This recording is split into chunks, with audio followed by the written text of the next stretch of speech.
Ladies and gentlemen, welcome back to the U18 Orion Slam. The last draw of the weekend is our ladies championship final. We see Team Madden versus Team Solari.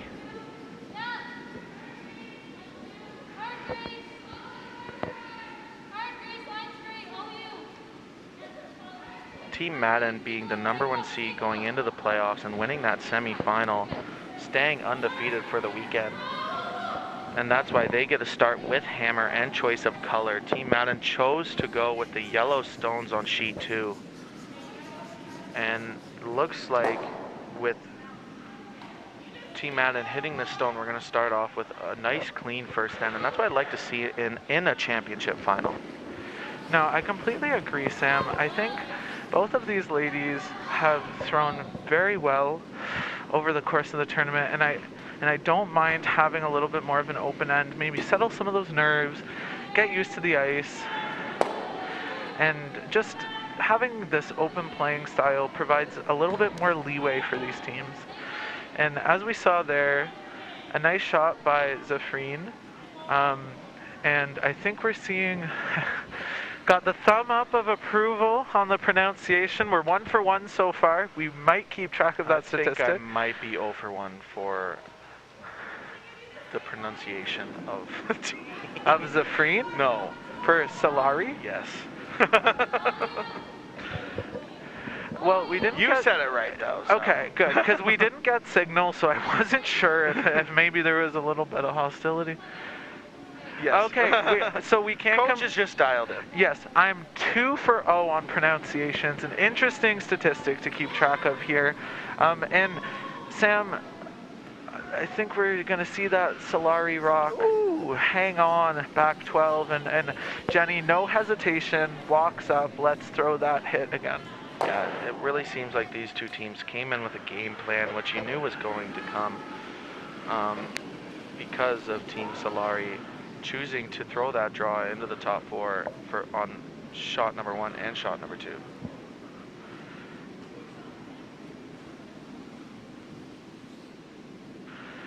Also, just notable mention for the viewers, on sheet 1 we have Team Madaw playing against Team Smith on sheet 1. Also, that is being streamed by Sherry Madaw on, I'm assuming, Team Madaw's Facebook page.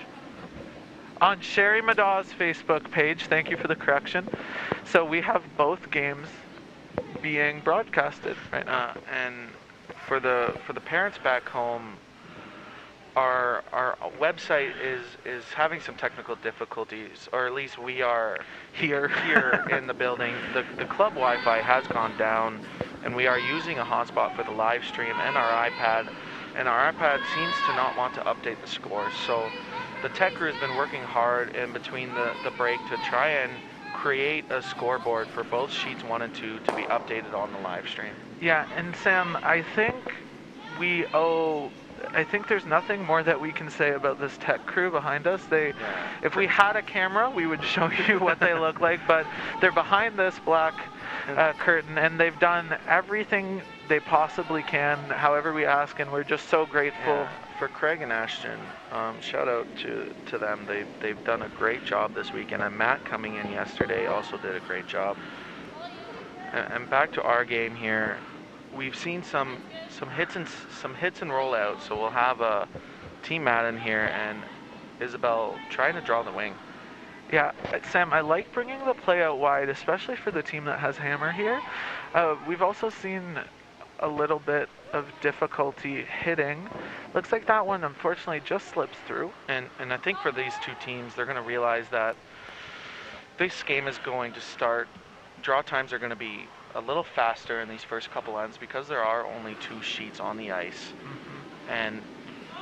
And you'll see also a big difference in the later ends when I think the ice will be slowing down a little bit quicker once we get into the 5th, 6th, 7th end. I completely agree, Sam, and if we've said it once, we've said it a million times, that first team to adjust to those ice changes, and even just adjusting to the ice right now in the first couple ends, I think they'll have the advantage. Yeah, and just for everyone back home, both these teams have a 5-minute practice before the game, and they had draw weight in the practice. I got to see some of the shots in the practice, and seeing that these rocks are really gliding through the rings right now is showing that how fast the ice is getting already in the first end. Yeah, no, it speaks to the quality of the surface of play here, created by Rob Matheson. I've heard nothing but good things from the players that I've talked to, and I think it just speaks to how eager these ladies, as well as all the other curlers we've had come in through our doors here, they just love playing on a great surface. Yeah, and with the weather going on the way it is here in Dundas Valley, with some high winds is why our Wi-Fi is out in the building. Rob Matheson let me know that his house is actually out of power, and he doesn't live far from the club. So we're fortunate enough that this draw is happening. And if the live stream does cut out, you are going to realize that will be because of power outage. Hopefully that doesn't happen. We all are hoping that doesn't happen. For the players and for everyone at home, we want to see a nice game here, and I expect a really close game, and it's going to come down to the wire for Team Madden and Team Solari. No, I think that's really accurate, Sam. And just as an FYI, the boys' games, they were a lot closer than the scoreboard dictated, but at the end of the day, it was that consolation final that was super close. It came down to a draw to the button, and if you're Team Mayville, you're thinking back button is a real nice shot for that draw to the pin, and Dobson comes up with a pin shot. Yeah. And it just speaks to the great quality of curling. Absolutely. But for Team Solari there, they've definitely seen some live streams. They know that inside out towards sheet 3 tends to curl quite a bit, and they've got caught up there a little bit. And Rob Matheson, when he was on the live streams, talked about how release sensitive his ice is. So they're going to put that in the memory bank for the next time they have to throw that inside out shot. And for Violet, her goal here is to split the rigs and get that soft deuce that we've been talking about early in these ends.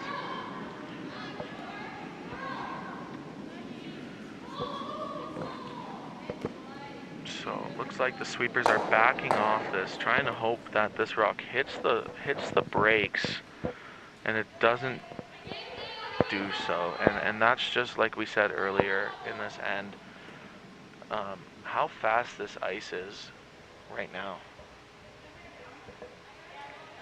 So for Team Solari and for Avery, a second chance to make this hit and stick.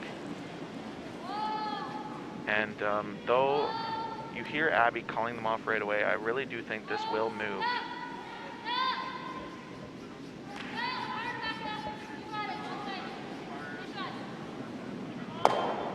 And a great adjustment. And like I said, when she did miss that first stone, she adjusted right on her second shot, like we talked about. Put that memory bank, have a better release, and that release looked very crisp. And for Violet, she's kind of want to repeat what Avery just did and just hit and stick there. Now a nose hit here would be good, and especially early on in these ends, you want to see teams sticking around, forcing the other team to make a shot. If you force the team to potentially draw, there's a little bit more tolerance with that nose hit you're looking for. It's a little bit more of a difficult shot with a little less tolerance. And Violet did her job. She hit, she stuck around, and I like that she rolled into a new spot in the ice that Team Solari maybe hasn't seen.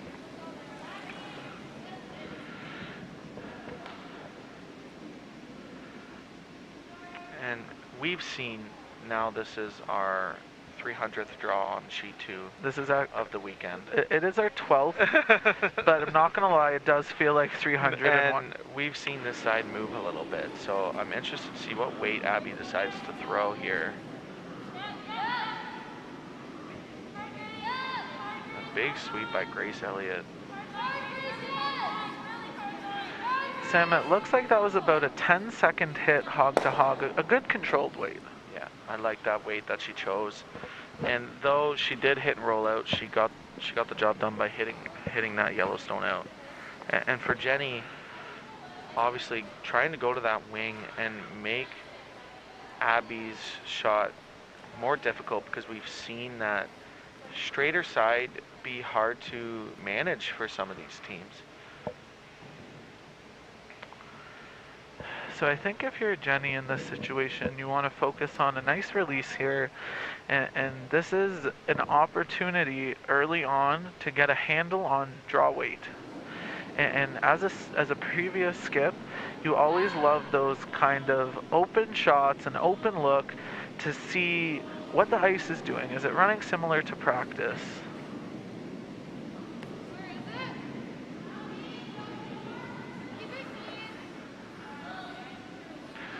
Getting a hog to hog on this one. Zafreen is really going hard on this one. It was a 13-9 hog to hog, and it's right to the tee line. And although it's more of an open shot right now, you love to see the skipper feeling the draw weight, and there's nothing but good things to see about that. And I just wanted to point out the conversation between Abby and Avery. They understand that it's going to move throwing this handle, even though it's a takeaway, probably going to see a similar 9-5, maybe 10-second hit here. Nice rotation is what Avery commented to Abby, and you love to see those gentle reminders of what maybe that's something that they've discussed that Abby likes to hear. So. And being the first event of the season for these U18 teams, I just like to see that Haley is the sweeper, or not Haley, sorry, Rebecca is the sweeper here, and Grace is staying that even farther than 6 feet back, just to create that space of our new COVID rules. And because it's the first event, they just learned all of these rules this weekend, and it's great to see all of these teams follow the rules here and want to be able to curl, but curl in a safe manner. I couldn't say it better myself, Sam. And for Jenny here, she's deciding to throw the opposite handle than we've seen this whole end.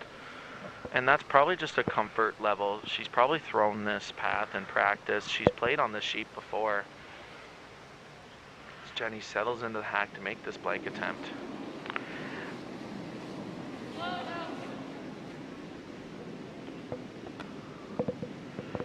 There's a lot of rotation on this rock. We'll have to see if it comes up for them.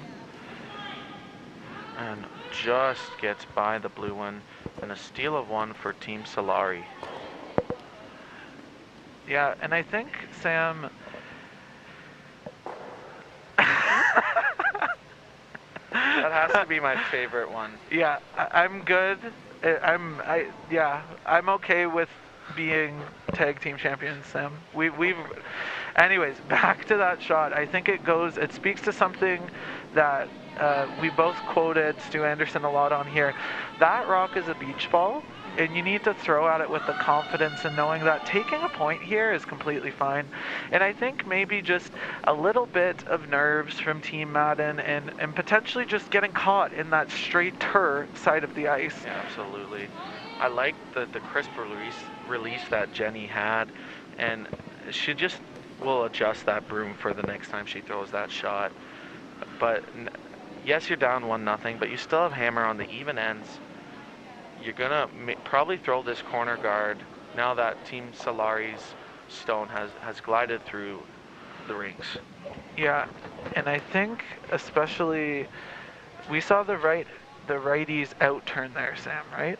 That side of the ice tends to just carry that little bit extra just because we're not seeing as much movement as in comparison to the other side. It's still moving, just not to the same degree. Mm-hmm. So I think we're seeing Madden call Zafreen for a corner guard, and I like this play. Yeah, absolutely. You're only down 1, so we don't need to be too aggressive. No. Just put that single corner. Zafreen's going to draw around the corner guard once it's made, and the sweepers are staying back from this, and they're calling it into the rings. But just we're gonna see where it ends up here, Sam. And I just think both teams are having trouble adjusting to the ice being a little faster than it's been all weekend. And I think you'll see them adjust. This is only the second end, and you'll see that draw weight be adjusted. Sam, I think, sorry to cut you off, Ryan, but I think that there's no consolation finals on sheets 4 and 5 for this women's draw. And I think that's going to affect the ice a little bit. And I think with both teams being well coached, you'll see them say that before the game even started. That the ice might be a little bit different. Yeah. No, and I completely agree with what you're saying, Sam, but I just want to get your thoughts on this call by Team Solari. So they are up 1, playing the second end, and they're playing to the wing, and now we see Team Madden ask, I believe it's Isabel, to throw that corner guard, or pardon me, maybe it's... No, and that one got away from me. That's Zafreen. Ask just to make that adjustment, throw that corner guard. If you don't have hammer early on and the end's a little bit open, do you like throwing to the wings, or do you like just maybe bringing that play to the middle? I would prefer throwing to the center solely because you don't have hammer. If Team Madden decides the corner guard after you throw a top 4 stone, then you can just throw that center guard and aim on and be a little bit aggressive. But Team Solari and Abby came out with a game plan. It seems like they want to keep it clean and keep the game close in those first 4 ends, and that's what you'd like to see in a championship final. Yeah, and just a score update for everyone. We saw Team Madaw score 3 points in the first end, throwing blue rocks. So a 3-0 lead for Team Madaw there. Team Smith now does have hammer, playing the second end. And then all there is left is our game. With a 1-0 Solari lead. And we've mentioned in previous draws that we've staggered the starts, and you can see that in play right now. And it's just creating that extra separation for teams. And for Rob Matheson to do that, it's another testament of how safe he wants everyone to be. And for Team Solari and for Grace, that was a great hit and roll. And now Jenny's asking Isabel to make that hit and stick, and realizing that we didn't get the corner guards, but we're going to be patient. We're going to go for another blank, if not a soft deuce like we talked about. So you're going to see a big sweep here for Violet. Oh, I saw a woe call there from Isabel, but Jenny still wants her on. And I think that's why we listen to the person in the house. Yeah. It was a great sweep and great communication by everybody. Yes, Isabel's thinking that she wants that rock to curl just so she can maybe hit and roll to the wings is what she was thinking. But Jenny being in the house and Violet listening to her is a great example of, and to teach the younger teams watching, it's a great example of who you're supposed to listen to in shots like that. And a great shot by Isabel. And for Grace, she's just going to want to try and follow Isabel down and make the hit and stick. Yeah, and to be honest, Sam, to just speak about that kind of thrower versus in the house line caller combination, we had a rule on my team which I was really bad at following. And it was the last say comes down to the person in the house watching the rock come down. And what we said on my team is, unless you see Ryan jumping up and down with my little hops here and there on an important shot, then the line caller in the house has that last say. And I think even regardless of whatever commotion I was making behind the scenes, I think the final decision ends up to the person in the house. Yeah, my teammates, if they were listening, they would say I do the exact same thing. and definitely yell over my vice. And No, really? yeah. Do skips actually think that they know best sometimes? I don't know. For Isabel, a great hit and stick there, and for Grace, a great hit and roll. So we've been seeing a lot of well-executed shots this end. Though our guards and draws were a little heavy at the beginning and the end, we've made a lot of great hit and sticks. And Abby is asking Avery to make this hit and stick and keep the pressure on Team Madden. Yeah, and I think, honestly, I think one of the most underrated shots is just the nose hit. I think by throwing the right weight, the right rotation at the broom to stick on the nose, it really asks the question from the other team, okay, you need to follow me, and a great executed nose hit there with a little bit of a flop. Yeah, a great shot. And to a quote that I heard at TCA's. Yeah, I was gonna. 5 years ago was Wayne Madaw was doing. Sherry's giving us those eyes. Wayne Madaw was giving us a speech at the banquet, and he said, if you can make a hit and stick and draw the 8-foot, you're gonna win a lot of games. And honestly, Sam, I think that's a very true statement, because if you think about the role that the sweepers play, they can make the difference. If you throw at top 8, sweep at top 4.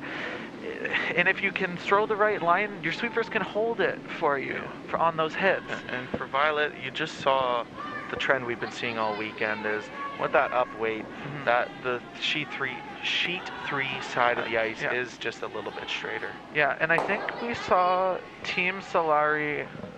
Wait. Yeah. Okay, Team Solari. Yep. They signaled for that top 12-foot stone. If I'm them, I kind of like where we're positioned in the end. I think if you put a guard on that stone, that might be my aggressive instinct. Maybe these athletes have been rubbing off on me a bit.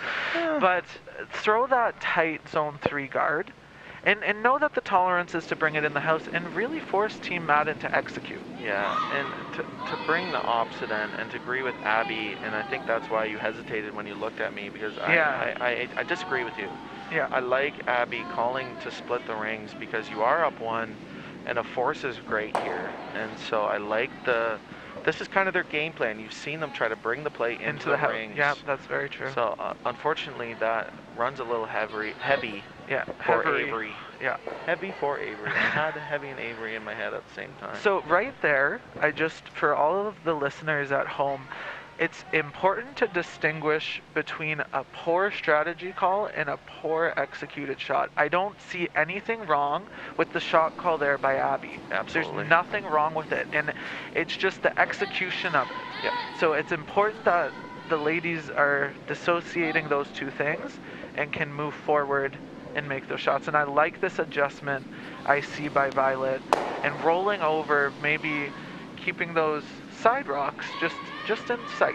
Yeah, absolutely. A great adjustment by Violet, and I like that she's going to the sweepers of Isabel and Zephrine and asking, what weight did I throw there? Did I make the right adjustment?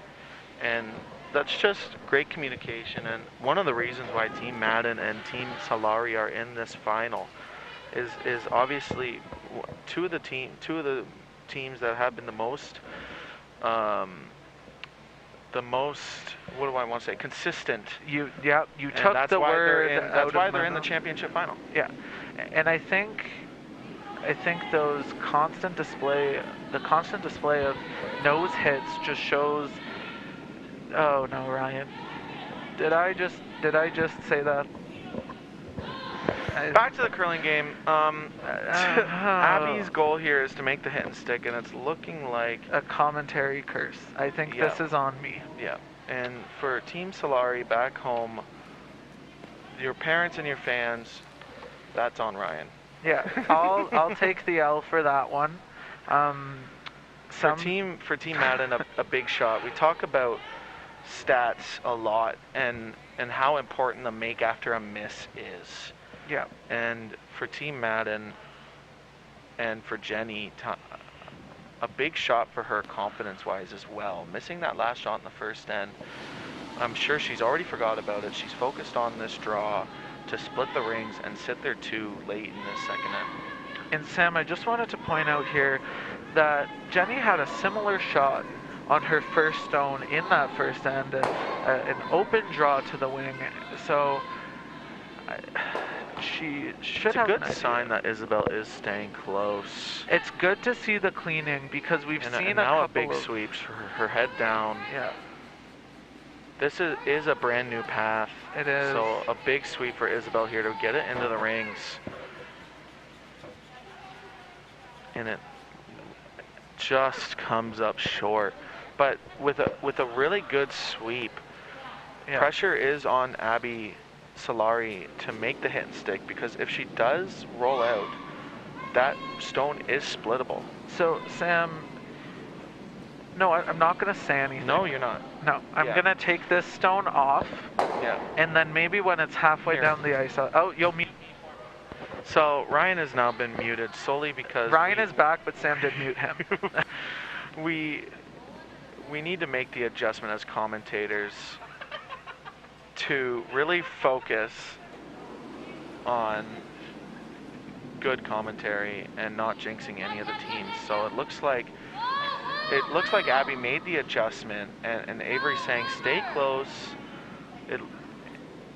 And it looks like if this curls up a little bit, we're going to see a hit and stick and a huge shot by Abby Solari. Yeah, a nice shot there by Team Solari. We made the adjustment on this side of the glass to get that executed shot, and now we're going to see, yeah, I know, it was funny. And now you're going to see Jenny throw that blank attempt here.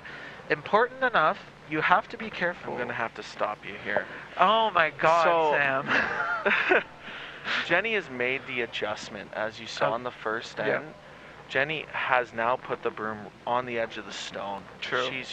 She's remembered that, like we talked about, that memory bank, and that's a really nice adjustment to see. And we're gonna let her settle in the hack and make this shot.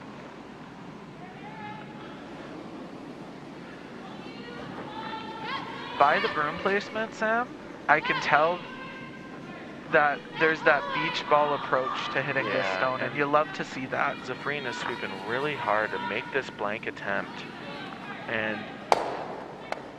oh, it hits the catcher. It looks like it stayed in the rings. And, okay, and it is 1 for Team Madden. That was a very difficult blank attempt with that catcher on the side there. Yeah, and Sam, beach ball. I like the fact that Madden made the adjustment from the first end. Sorry, just every time the tag team thing pops up. But I like to see that they made the adjustment. They said, look, sticking around, scoring in an even end, even if it's 1 point, is the tolerance here. Absolutely. And it's never a bad idea to put a point on the board and tie this game up heading into the third. I fully agree with you. It's a great adjustment from Jenny.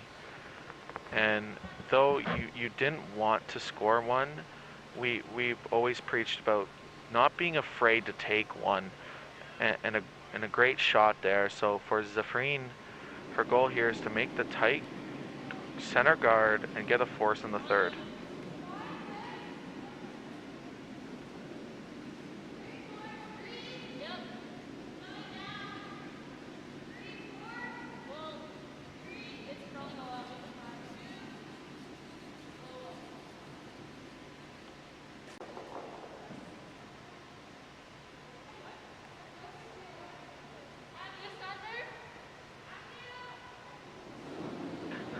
So apparently it looks like I'm getting a run for my money from, timeout.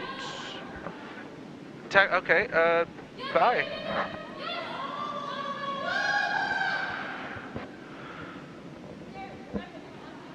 So just a pause in the game. It looks like a timeout has been called, and it might be a technical timeout. I'm not exactly sure. This is a strategical timeout. So it looks like for Abby Solari, it looks like we're having a shoe issue.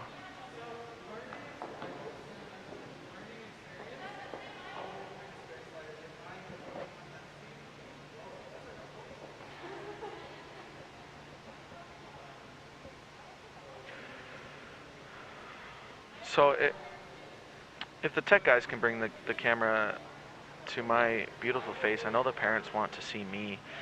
A technical timeout here. I believe there's a problem with a curling shoe, and obviously very important to our sport that the curling shoes are intact and being able to use. So looks like we're going to have a little bit of a commercial break here while we fix this curling shoe. And just to update for sheet 1, we're on skip stones, and it looks like Team Madaw is sitting 1 in the 8-foot, and Emily Madaw is in the hack. Looks like she's playing a draw to sit 2, and really force Team Smith. Yep.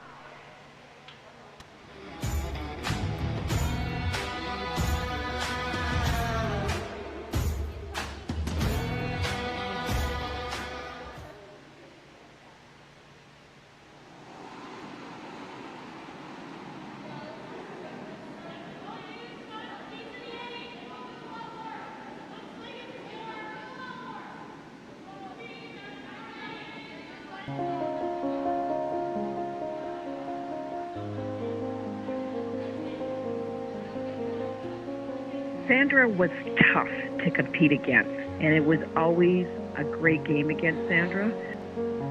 A fierce competitor and a perfectionist, someone who was passionate about the game, someone that was a team player but also a team leader. Totally focused. There's absolutely nothing going through her mind other than the weight she needs to throw and the target she needs to hit and what she needs to do to execute the shot. Calm, yet very excitable inside. She was never afraid, always willing to take that extra step and spoke her mind. She never hid from anything, and she was a confident person. She was very grounded in what she did, and I think that's what drew people to her. She came across as a girl from Saskatchewan that just loved the sport of curling and loved her teammates and loved the life that she was leading. Because we came from the east, we used to say, those Saskatchewan girls, they must eat nails for breakfast and spit them at us. And I just think it was just the discipline they had. There is no one who was as fierce and determined and driven to be the best than Sandra. Sandra had a look in her eyes, and that star power was what she played her best for. And a champion has that look, and Sandra had all of that. Even though she was tough and ferocious as a competitor on the ice, she was very humble off the ice. She was very supportive of her teammates and her fellow competitors. Off the ice, though, it was really clear that Sandra and her teammates, had a special connection. They were really tight. They had fun together. They really enjoyed each other's company. They were all in a special moment in time, the best team in Canada and the best team in the world. Sandra's team had a huge goal, and that was to win the gold medal. It wasn't just to be an Olympian, to represent Canada. It was that gold, and being the first to win a gold medal just put that team right over the top. After their win in Nagano, their gold medal win, Sandra was celebrating with her team and came over to me later and gave me a big hug and said, "We did it, Coach." And that just spoke to me of her sense of team and inclusion. Sandra loved her family. She was so proud to be a wife and a mom. She said that her best deliveries were giving birth to her girls. When she had Jenna and Sarah, that was a real struggle for her to be away from Shannon and Sarah and Jenna, be in the limelight when she was just so proud to have two beautiful young daughters. As the host of the Scotties opening banquet that year, they received a fact written by Sandra from her hospital room, and they asked me to read it. The one thing about Sandra, she never wanted anyone to feel sorry for her. And in that fact, she made it clear, I may not be doing well, but there are other things in life, and whatever the outcome, I'll be there. And when she wasn't there personally, in body, she was certainly there in spirit. When Vic read the facts from Sandra at the closing banquet, I was very saddened. There wasn't a dry eye in that room, and being reminded of that brings goosebumps all these years later. It was such a contradictory statement because she sounded so hopeful in the words that he read. Yet Sorry for that technical timeout, everyone. Sam and I, we just had a slider malfunction. But Sam and I were practicing our pronunciation of Team Salari. And I think... Salari. Salari, yes. Oh, goodness. Yeah. And to start this end, during that technical timeout, and Rebecca was getting her slider fixed, I mentioned to the curlers that with a little bit pause of the ice, you're going to want to keep your brooms down because the ice sitting kind of just gets cold and slows down a little bit until some stones kind of heat up that path again. No, Sam, that's a great reminder for these athletes and from a great convener. Okay. So it's good to see that reminder, and also shout out to the Vice on Team Madaw bringing an extra pair of shoes to the rink, and that is Mara Harris. Shout out to you for bringing that extra pair of shoes. Yeah. Thank you. I know. I need the help on many different levels. So we have a little bit more of an aggressive end, and our first fun end. And shout out to Craig and Ashton for making our own scoreboard here, solely because our website isn't working, and it looks great. I think we'll be adjusting it over maybe to the bottom right, just so it's not quite in the screen.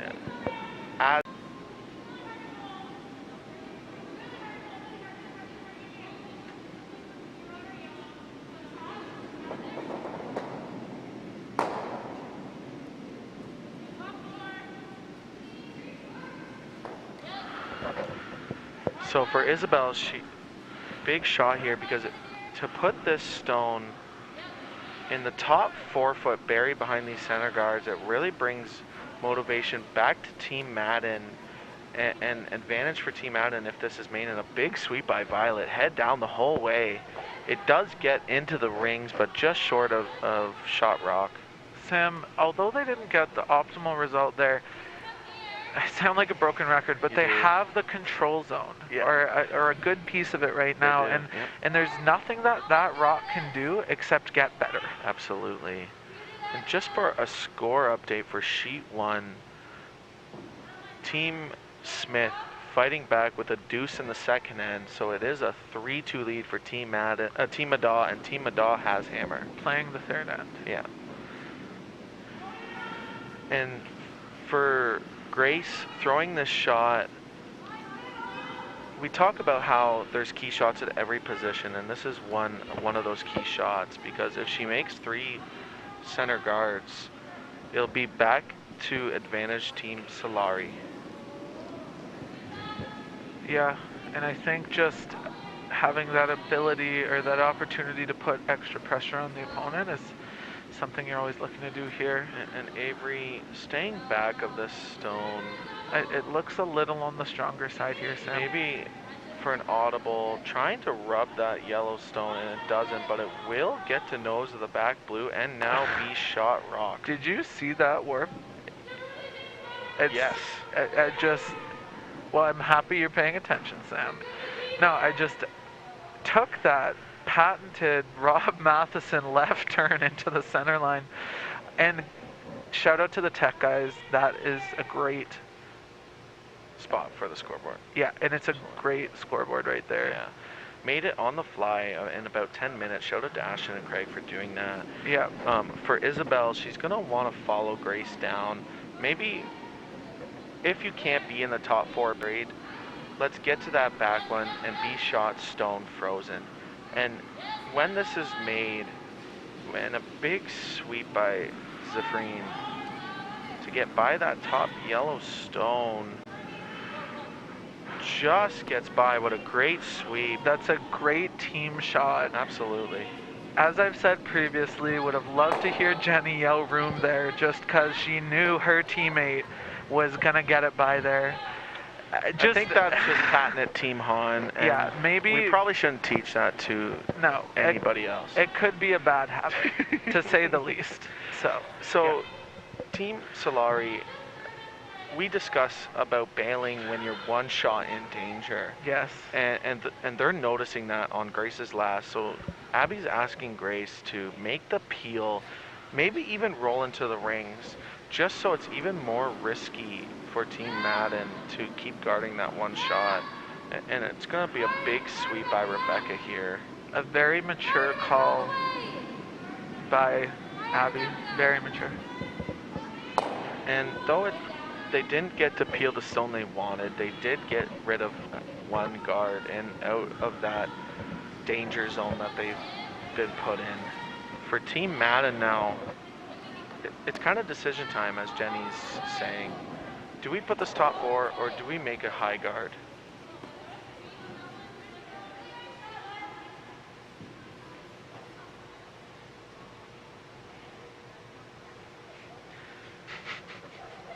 So a little bit of confusion as it looks like Isabel has lost her gripper. Dun dun dun. And we should get game sound effects. is full of surprises here. So Isabel said, you know what, Zafreen, I know you just swept that head down the whole way, but I'm going to ask you to do it again. Or not. And it looks like Zafreen is staying close, but this rock is a little bit faster than the last one. So an audible being called by Jenny to get by that shot stone, and Team Madden does now sitting 1 and 2. Sam, I don't know if it's something that again is specific to my team. I love those hog-to-hog hits. I love hearing that 10 seconds, 9.5 seconds. Yes, when you say control, it means something different to each team, and each team knows that. But just telling them what the number is great communication. And Abby yelling hard before Avery even released the stone. And a big sweep by Grace to make the peel. And though really didn't disturb too much in the back, Team Madden is still sitting 2, but you made that peel like you wanted. A great sweep. And now Isabel is getting the gripper that she was looking for.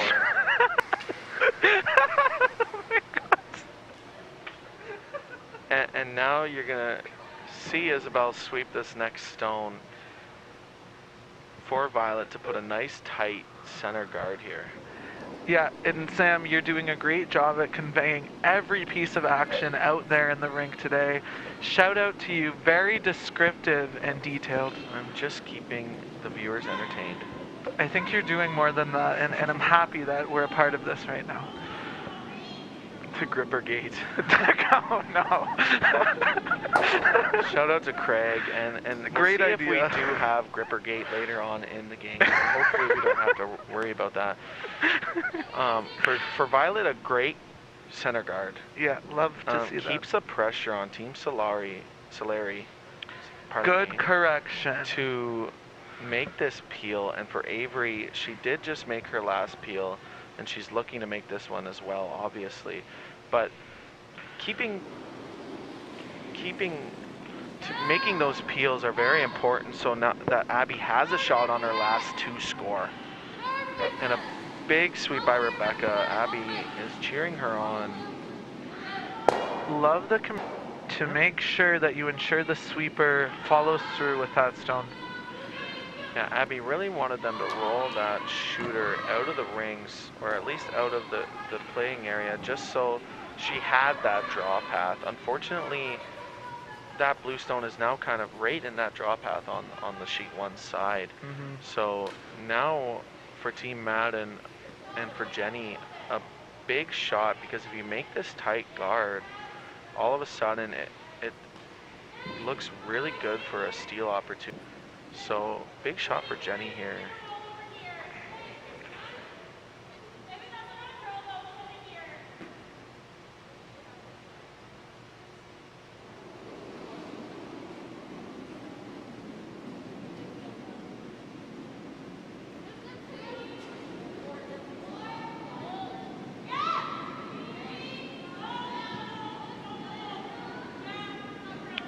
So we're seeing Violet place her broom in the position of that zone 2 guard. Young skips and vices out there. That's something that I always love to see, that extra element of precision. Not a zone 1 or a zone 2, but I want to see the rock here. And that's great to see Violet doing. Now I think Team Solari is looking at the draw. It's gonna... I see Abby kind of suggesting to Avery what rocks are going to be a little bit more difficult to get to on this more swingier side. And I think they're the most concerned with the position of that blue stone.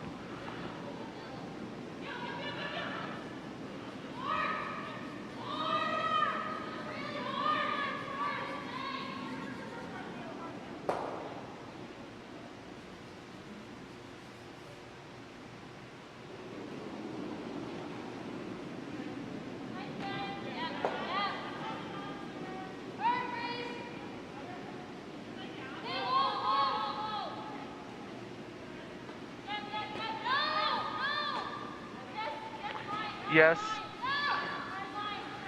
Avery's calling it on for line. Wow. That blue rock went through both of those guards, I'm convinced. What a great sweeping effort. And they didn't get shot there, but it's in a great position to be promoted. If I'm Team Madden, I like to see that guard placement there by Violet. They know that blue stone is positioned in a great spot, and Team Solari's only way to that stone is to use either that blue stone in the corner that they're guarding, or potentially come through that port again.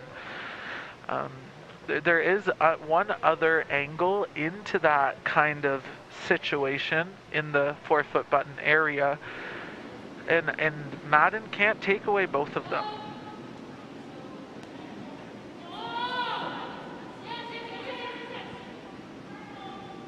So it'll be interesting to see what comes of this after this guard is thrown by Team Madden.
Really want this to curl, and it just, I think, a little bit more weight than they wanted. But if that does get through the port, it was definitely there for 2, but it was a tough shot. So a more aggressive end by both teams, seeing some rocks in play, and a big point for Team Madden.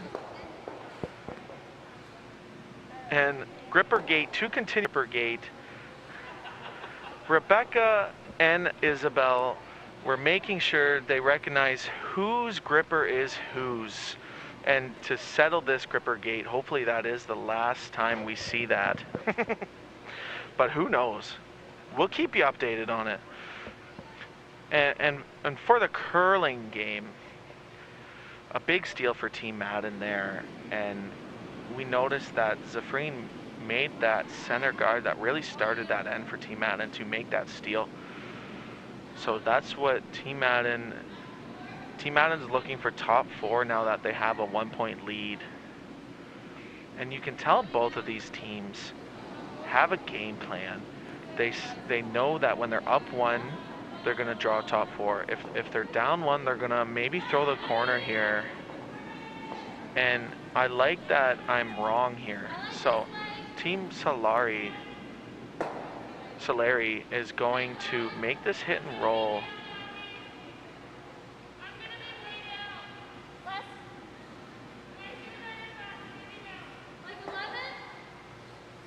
And Rebecca communicating that the new shoes that she's wearing, she can't throw as much weight as her original shoe that broke. So she's telling her skipper, I need more ice. I'm only going to be throwing a board weight hit here. And that's great communication.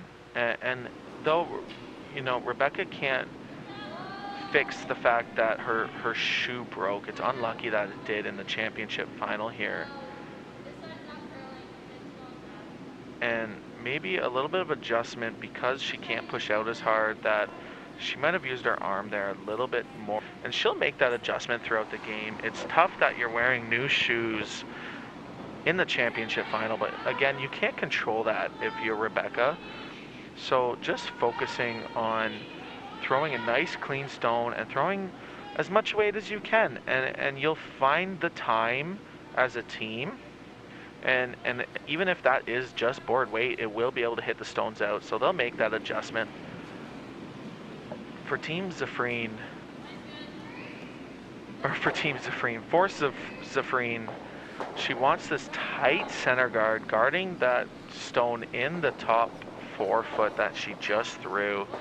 And Isabel kind of standing back, but it's really starting to move. And Jenny said, bring it. Make it curl. Let's make a perfect guard here, and a great setup by Zafreen and Team Madden for the start of this end. And we talk about those makes after misses, and that's exactly what Team Madden just did. A check mark in that stat category for them, and really setting up this end good for her.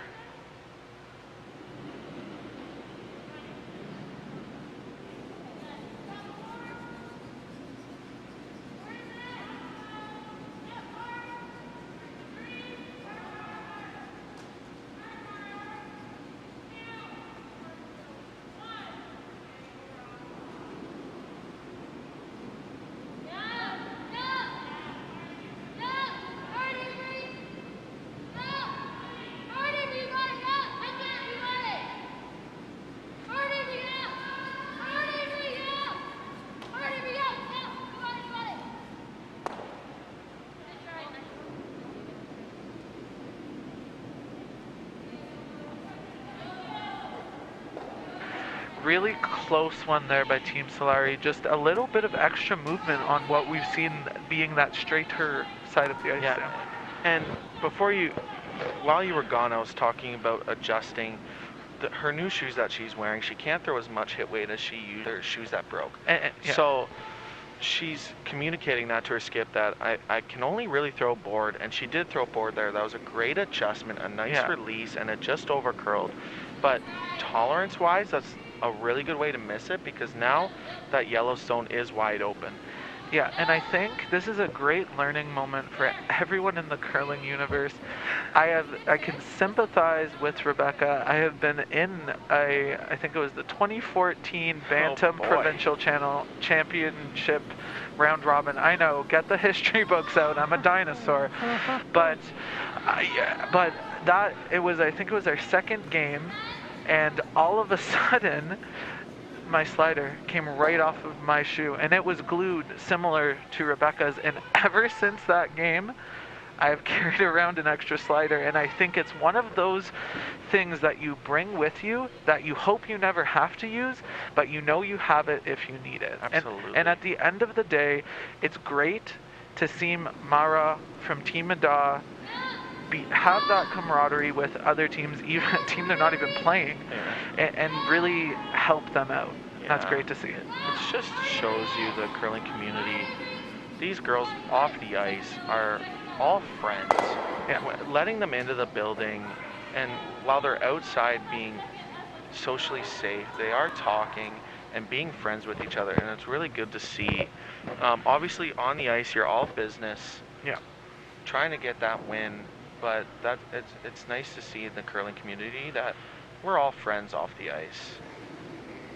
And for Isabel, her goal here obviously is to hit and stick, and a theme that we saw last time Team Madden was on the stream sheet, and now Zafreen sweeping head down the whole way. And I know this is an Ottawa team, and Those not pesky Ottawans, I tell you. not knowing if they are leaving tonight or tomorrow. Yeah, I've talked with their coach, Paul Sam, and they are leaving after this game tonight. Okay, so that's going to be a long trek back for these You ladies. know these ladies, obviously none of them will be driving. They will be asleep, so it'll be up to, you can bank on that. it'll be up to Paul, their coach Paul, to stay awake and get them home safely. Yeah.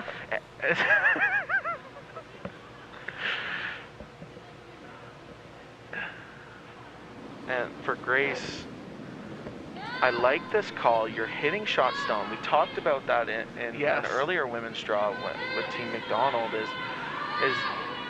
hitting that shot stone and making Team Madden try to follow you down if you don't make a perfect roll. And trying to stick around. It looks like it's just going to roll out of the rings, but job done by Grace, getting rid of that Yellowstone. Yeah, getting rid of that Yellowstone, and I like this aggressive call by Team Madden, really pushing the envelope here, and boy is that a lot of ice, but I think it's needed on that swingier side here. The one thing that Team Madden, and especially Jenny, needs to keep in mind right now is the placement of this stone. If you bring this stone to the tee line, top 4 foot, you might leave a double for Team Solari. So where this rock ends up in terms of distance in the house is important.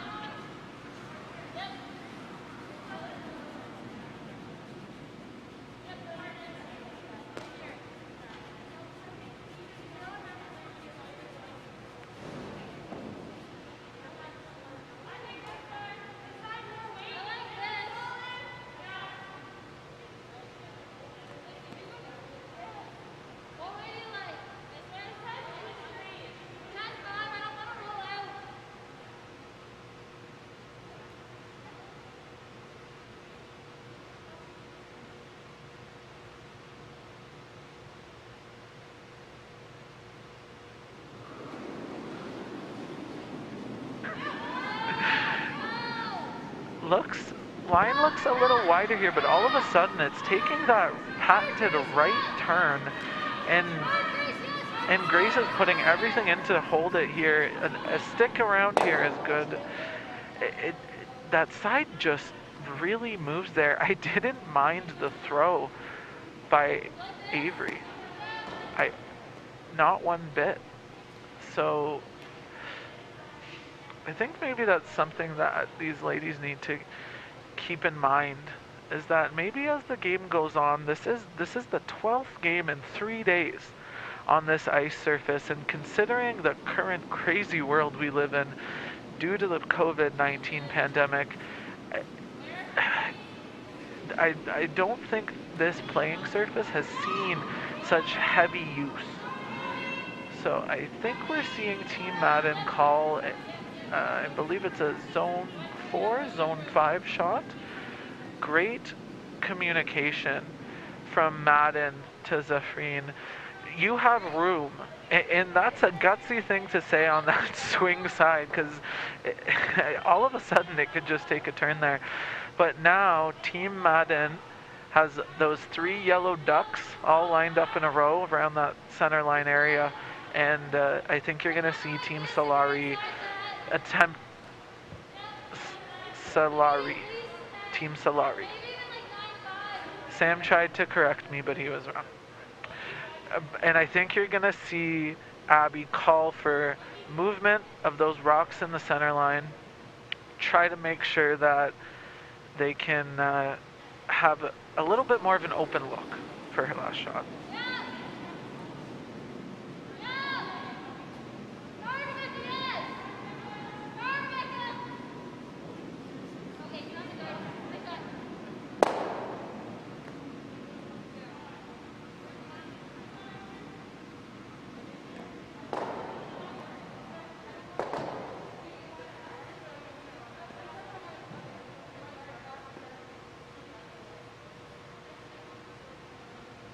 Interesting social development behind the glass by Sam and I.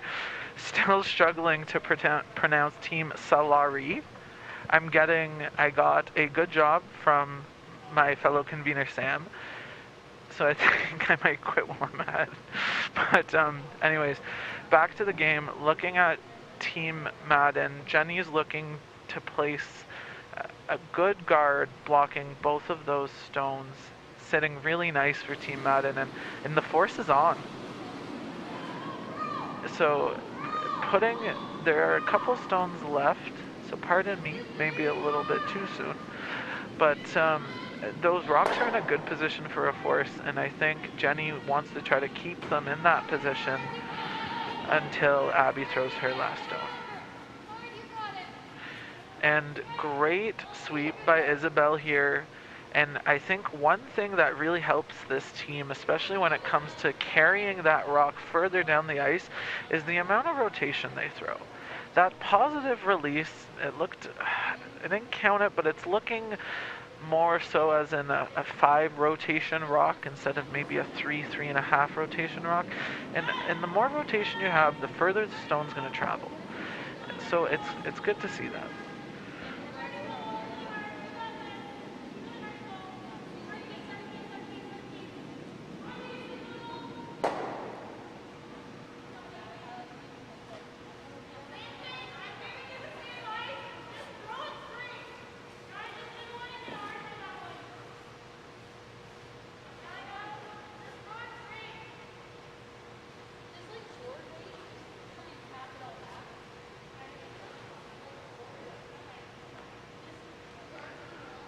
For Abby here, settling in the hack, this is a big shot.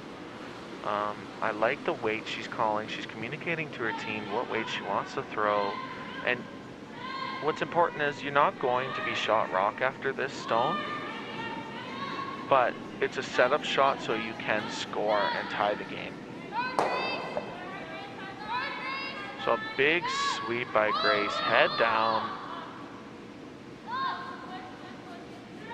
And now she's making it curl. And though they didn't get the result they wanted, they did get that yellow off that top forefoot. And now she does have a jaw to that button. Yeah, and Sam, it worked out pretty well for them because Team Madden needs to be a little bit, they need to try to protect that back forefoot stone. Because if not, it'll give Abby and team a way out of this end, maybe a nose hit or a hit and roll in. Yeah, so for Team Madden, and if you're Jenny, you just want to put this guard in the 2-3 guard zone. So Team Solari. You can't say it both ways. It's just not allowed. At least I won't be wrong if I do. We have a foul behind the glass committed by Sam Steve. Abby will have to draw the pin if this guard is made. Yeah, and I think if you're Jenny, you're looking at where Violet's positioned a little bit wider, but they've seen this path a bit. If the line's really great, I wouldn't mind seeing them bring it in, maybe that top 8 foot, top 12 weight, and sit 3 and say, draw the forefoot. So huge sweep here by Zafreen. Seem to move a lot. Maybe they're gonna call the audible. Just tap that stone, and I think that's gonna be just enough. There's a bit of a hole, Sam. You're absolutely right. There is a little bit of a hole. Did you?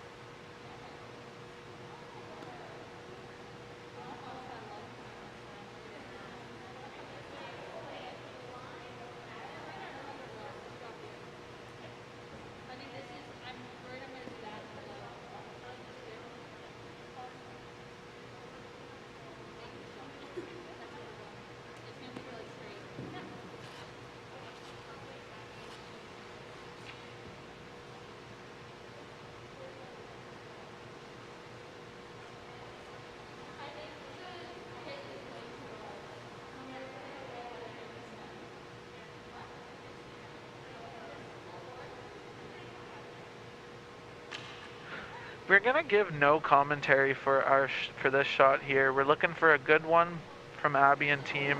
Put it on that pin.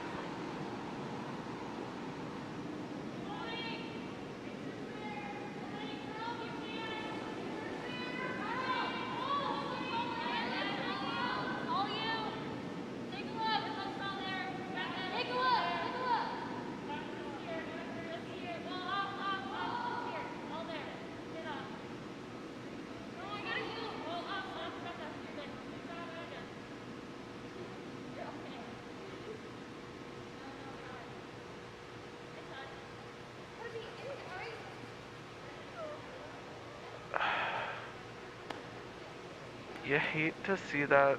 It was a really well thrown stone and just a little bit of a miscommunication at the end. You're absolutely right. Just a little bit of a miscommunication. But to get it to second stone and only give up that 1 point, it helps. is a great sweep there. And only being down 2, you do have hammer in the 5th end. True. And your goal, if you're Abby here, is to get those corner guards up and focus on getting your deuce and just scoring your multiple with hammer. And, Yeah. and if you're Team Madden and if you're Jenny, your goal here is Zafrine's been setting up your end great. Yeah. And she's asking her to put this in the top 4 foot and then put that center guard up like they have in the 3rd and the 4th end. And obviously those ends have led to steals, so that's exactly what she's asking for.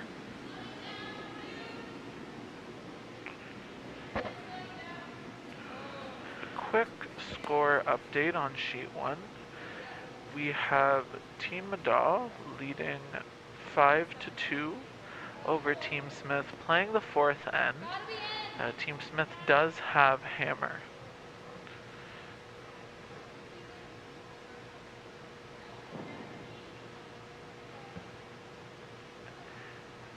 Sam.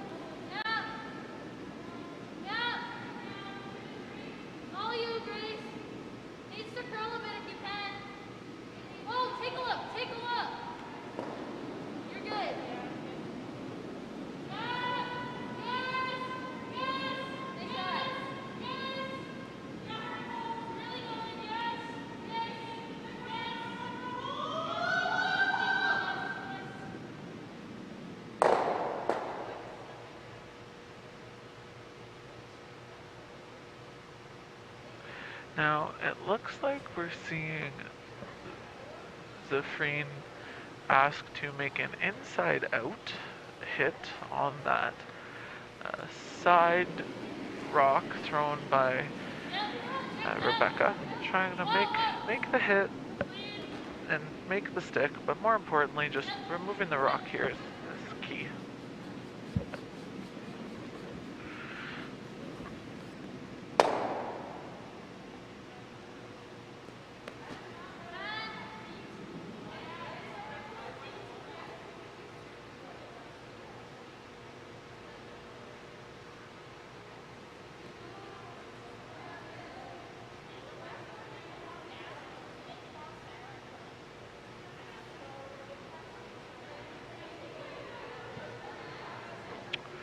So, Abby is asking Rebecca to make that wider hit.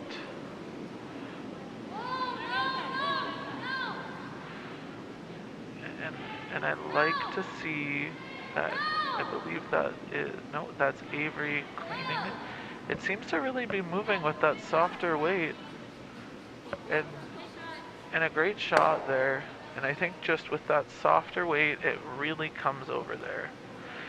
Get the sweeper involved. You like to see that. I think you're gonna see an aggressive call by Jenny. Top 4. And, oh, yeah. And I don't mind this call, considering, yes, Team Madden is ahead by 2 points, but considering how many points all of these athletes, all these teams have been able to score overall 11 draws leading up to this one, a 2-point lead is far from safe. And it's good to see Team Madden going after it. But I think we're seeing Violet and Zafreen call a little heavy, so it really has to move. And it's just really warping in there. Looks like it's gonna just slide. It looks like it just slid on the back side of the tee line. And we've had gripper gate. We might as well now have shoe gate, as Isabel has to tie her shoe after throwing that stone. She makes the shot, she slides over, and she's making sure everyone stays safe, especially her. I have nothing to say to that, Sam. Nothing at all. Timeout on sheet 2. I saw Team Smith do a little dance move when they put that tee up there. So that's good to see that both teams are having fun over there. Leave the updates to me. I'm kidding.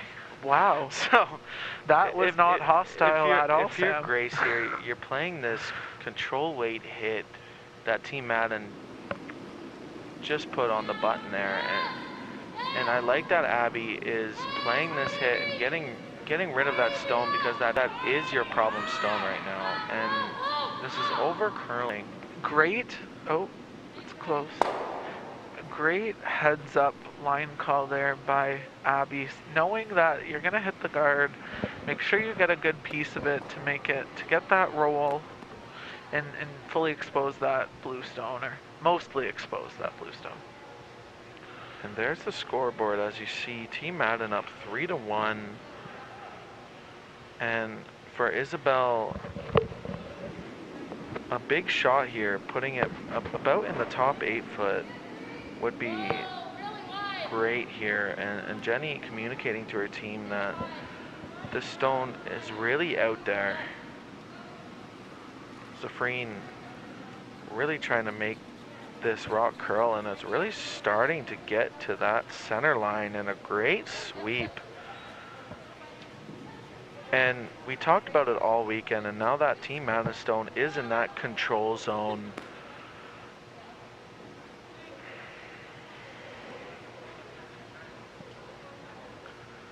And the heads up play by Abby she knows that Team Madden stone is in the control zone. So I'm going to hit it. I'm going to try and make this double and really open up the rings here. Great play. I like that she's realizing, though she is down 2, Team Madden is set up in a good spot right now, and she wants to score. So asking Grace to make this double. Yeah, and I think instead of using the word though, I think I'd use the word only. Only 2 points difference between these teams, and it's never bad to open up the front. And yes, they got the other stone, but now that yellow stone is fully accessible, so I think we'll see Jenny call for the zone 2-3 guard to block that shot stone on the back side of the button.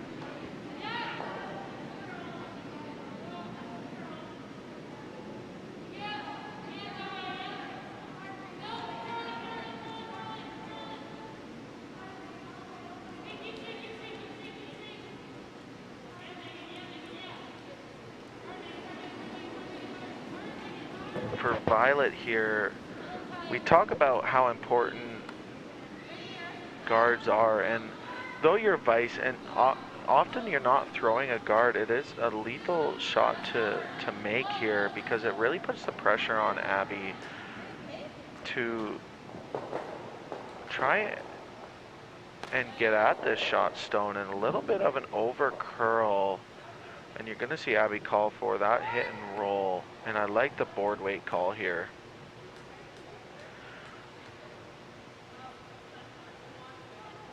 And for Avery, I like that Abby just gave Avery more ice. Because we've only seen maybe once or twice this whole weekend that side of the sheet under curl. So big shot here for Avery to make this hit on the shot stone.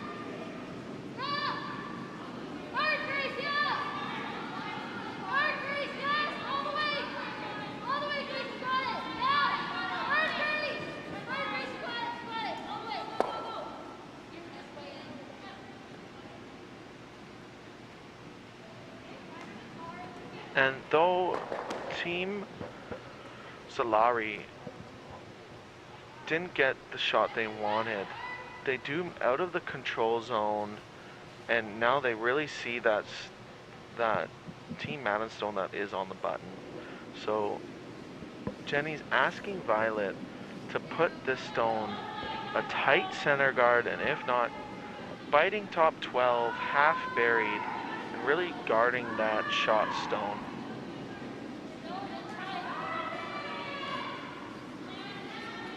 So Isabel's communicating that the weight is really close, and Zafreen is keeping a broom down, making sure we don't have any grabs.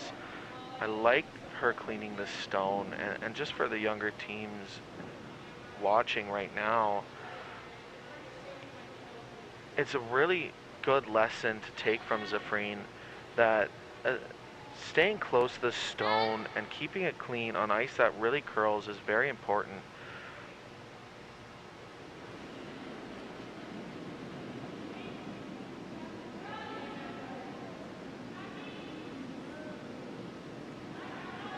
And for the viewers back home, we have our website up to date, and working with the technical issues that we have here, we finally have the website up to date.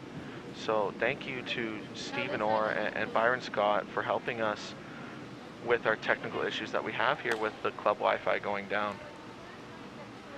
So Sam, what trouble did you get into while I was gone? Not a lot. Well, I'm happy to hear you've calmed down a bit. For Jenny here, we talk about make after miss a lot, and reasonably so though. It is such an important stat, and Paul is wanting a timeout here. We'll see if the players convert, and they do. And Sam, I'm not gonna lie, I like the call by Team Jenny. They know their drive home is Paul, and if they don't call that timeout, they might be walking, and that's about a day's walk. A day, maybe two. Ottawa. I think those ladies are in pretty good shape. I think they can do it in a day. I could see it, but no, I don't mind the timeout here. The call was it the guard or was it top four, Sam? I think it was top four, and I think it's not the wrong call. I think they're just going at it the wrong way. Look at you. That's why they pay you the big bucks. Yeah. So, because Team Madden and Jenny, they know that side of the sheet. They know that it really finishes. So Paul, I think, is just asking them to put this top 8, top 4 like they called, but let's just go on the sheet one side and make this. So that takes that draw away from Abby. Yeah. And... cool. They do it again. Co-authors of Sasquatch's Good Curlers or Hide and Seek Championships. We'll never know. Yeah, I tell you, that tech team strikes again, and I love it. Yeah, they're really on the ball in this game, and I look forward to seeing the next one just to challenge them a little bit. Yeah, I think they have more in the tank than that. Yeah, absolutely. Yeah, so for Team Madden and for Paul getting off the ice here, exactly what we said. Same shot, but let's play the other side and take that away from Abby here. And I don't mind that, Sam, especially considering that side tends to have a bit more movement. And that side both teams know. So if Jenny decides to miss the tolerance, which is light, and she decides to go top 12 and maybe even a tight guard, it takes that draw away from Abby, and Abby's going to have to play that side that breaks a little later. I completely agree, Sam. I love to see on both sheets the laughter, the smiling, the fun. Yes, it's a late, it's a later game. Yes, the club is not filled with four sheets. They have 2, but the ladies seem to be having a blast out there, and that's really what it's all about.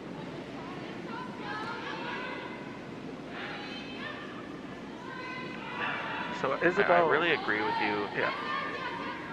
And Isabel, we talked about laughing. Isabel laughing mid-sweep. That's something we haven't seen yet. And I think that just caught the curl early and just over curled. And we talked about, yes, the tolerance is light there, but they're looking at the ice and it looks like maybe a grab.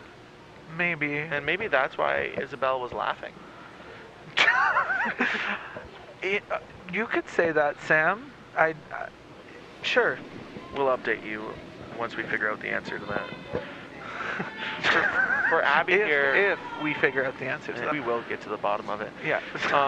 Abby here, we talk about makes after misses, and that guard does over curl on Team Madden. So big point here to make this draw to the button and keep the team within striking distance here. No, and you love to. I heard the little bit of the roller coaster ride of woo out of the hack there, but I didn't mind how the stone was thrown. And Grace has been head down, right out of Abby's hand. It's diving towards that center as we've seen. It's going to be a big sweep to get by. It does get by. Big carry here. Needs to tap the stone about a couple inches. What a shot. And it looks like Abby makes the shot for 1, and it will be a 3-2 game going into this all-important. Sam, I think we have our next controversy, and I think it might be your vision. Like, I see... yeah! There's still 2 more stones to be played. I know, I don't think we gave them 9 stones each for specifically this end. I'm gonna have to count the stones. I know. but yeah... Yeah, the Team Solari coach is saying if we want to stop the end here, take our point, maybe that's not a bad call. But at the great execution by Abby, great managing of the stone by the sweeper, and great air traffic control by Avery to get it into that nice shot stone position.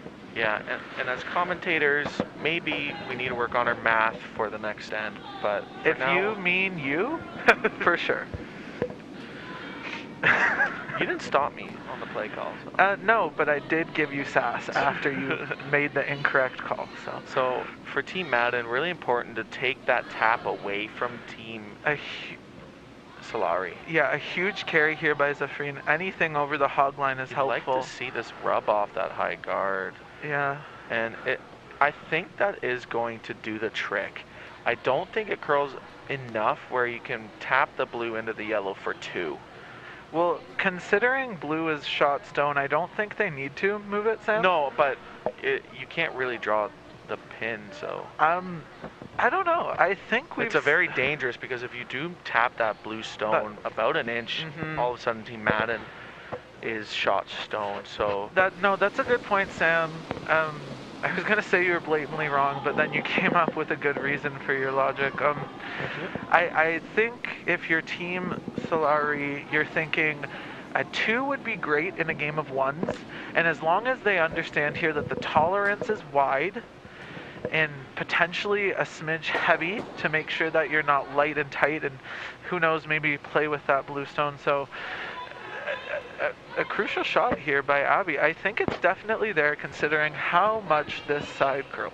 And for Abby here, you're thinking let's make this shot, but you're remembering that if we do flash and we do not touch our blue stone, we're still scoring 1. Exactly, Sam.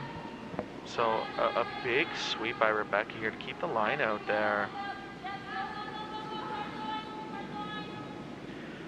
They get by the guard. I don't know if they looks want like to they're curl. changing. Still looks like 1 blue. And I'll be right back. Yeah, that was a really decisive call by Sam. I'm not sure. I think the ladies are looking if there's a laser to measure, and our field reporter, Sam Steep, is getting out there, and he's going to make sure that he gets the most precise measure of those stones. I think I heard Avery say on the ice, I'm guarding these stones with my own life right now. So no one apparently is going to touch those stones without Avery getting in the way. So we see the laser, and it's nice to see both of the vices in the house to get the full measurement.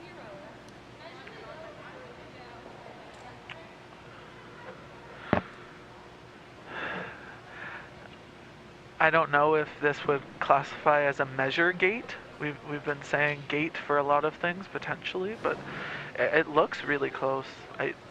I still have a feeling it's blue, but it's too close to call to the naked eye, especially with where that camera position is.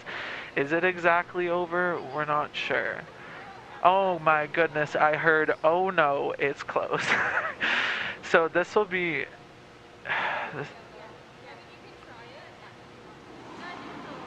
Interesting enough, the conversation on the ice is Violet thinks it's yellow, but if you're the yellow team, I think you're always thinking it's you.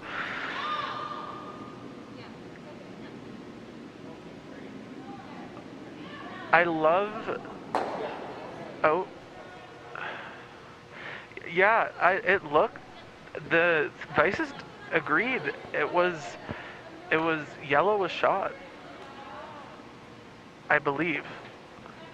I called the field reporter back in with the measuring device to make sure that it's accurate and to make sure that we have a better understanding of what the score was. Sam, can you give us a field report on that measure? Well, as you can see, Team Madden getting ready in the hack. They did steal one. Interesting. And they had to look at the laser multiple times because it was about a millimeter off. You are kidding me. Yeah, that close. And both teams agreed that it was Team Madden's stone that was closer. So all that matters using this laser is that both teams do agree. Yeah. As you saw, both Vices, both pressing the button, both getting multiple measurements to make sure that is the consensus. Yeah. Okay, so I feel like there's enough empirical evidence here to quash MeasureGate, so I'm happy to hear about that. Sam, it's a free country, man. I can say what I want to say. So, Team Madden here looking to bring their stone top four, slipping behind the tee line, a little bit of an overcurl, back 12 foot. And if I'm Abby here, being down 3 in this all-important 6th end, I know they have a game plan, they're sticking to it, but I would really like to see a corner guard here. Sam, I was thinking the exact same thing. This is the 6th end, great opportunity to score multiple, and if you score multiple here, you have one hammer each. So you have that extra hammer advantage in this end. If you throw that corner guard, I think it'll be interesting to see what the second call is here by Team Solari. So we're going to see Jenny signal for Zephrine to throw that a top 4-foot stone, bring the play into the rings, and I think that's the Team Madden strategy. Absolutely agree with you.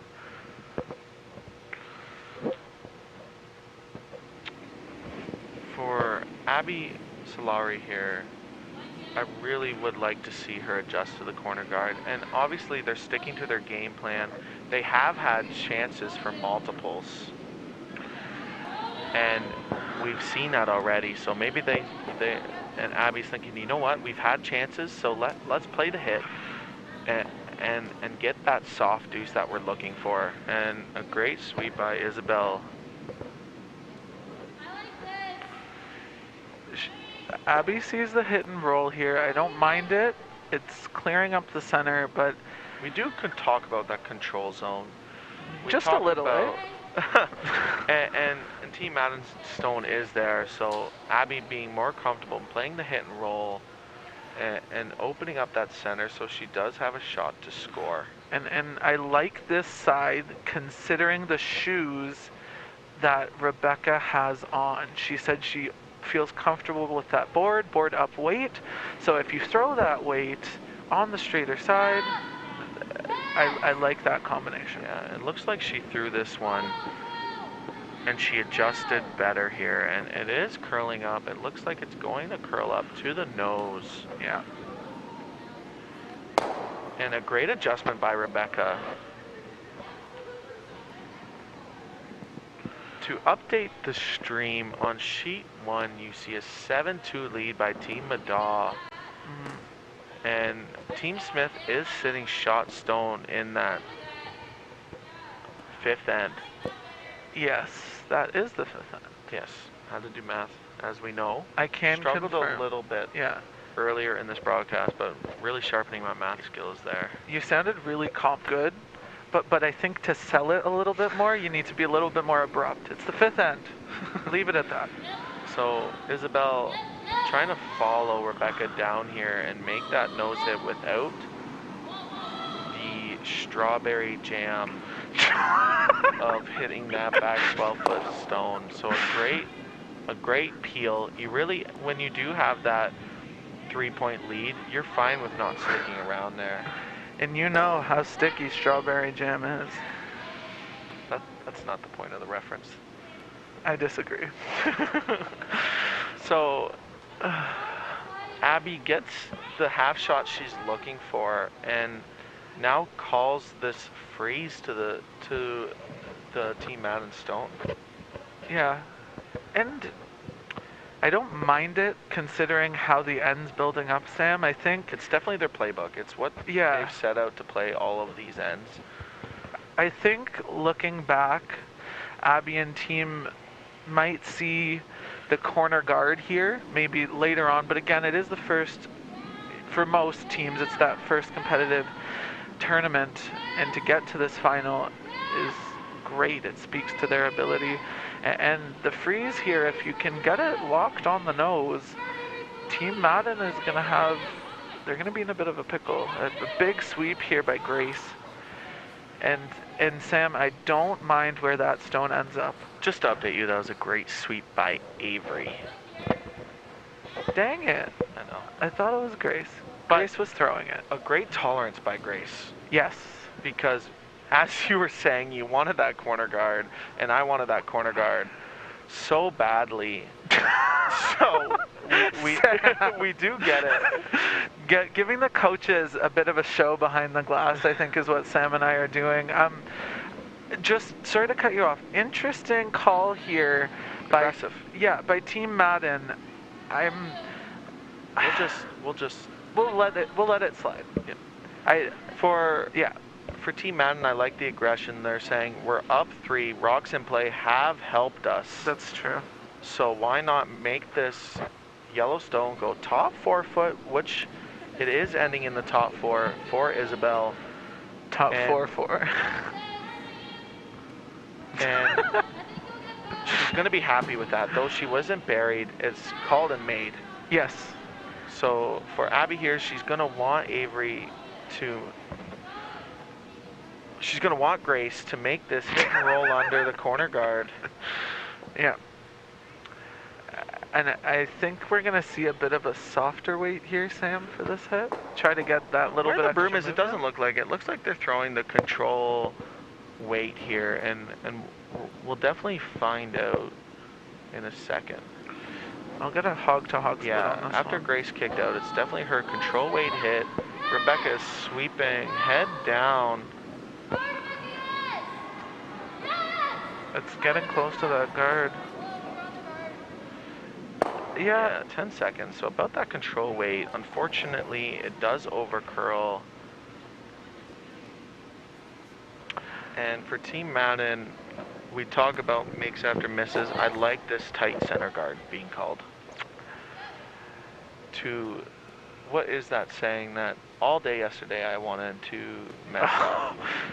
You didn't want to mess up, you did mess it up. I think foot on the pedal, gas in the engine,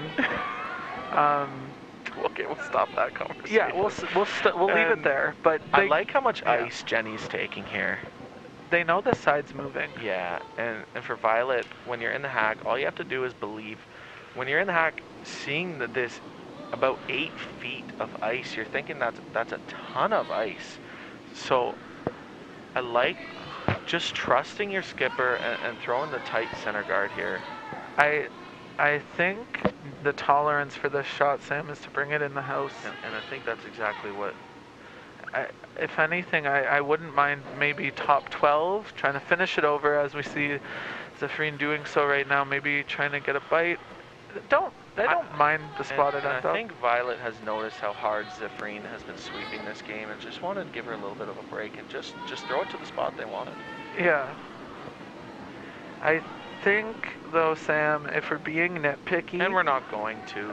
No. For Abby here, she wants to make this is how board it is. weight hit and stick and put the pressure back on Madden. And for Avery, a big shot here. Yeah, a big sweep here. Oh, Abby sees that they're by the guard.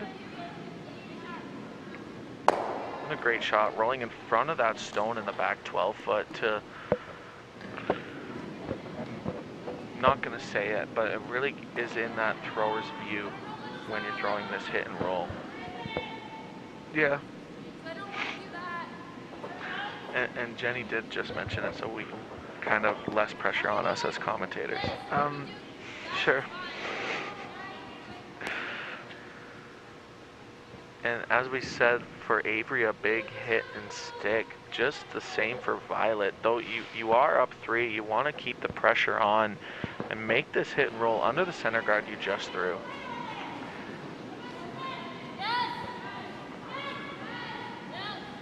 Line's looking a little tight, and I heard Paul, their coach, maybe giving a bit of a chuckle, and I'm not going to lie, I don't mind seeing that center guard gone. I agree Team Madden has done well with rocks in play, but I think you're playing the scoreboard in the 6th end, and I don't prefer it there, but if that's their strategy, they've been executing as the scoreboard and everyone at home can see. So. And for Abby here, asking Avery to split the house, sit their deuce, and though both of us have mentioned we would have liked to see a corner guard, Abby's saying, you know what, my strategy's working. If this shot's made, we're going to get our soft deuce that we wanted. Yeah. Rebecca backing up from the stone, hoping that maybe the curl will catch it, so it catches the brakes here. It's in that... I'm not going to say anything.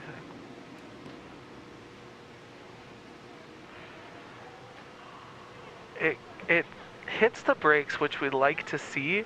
It is 3rd shot. So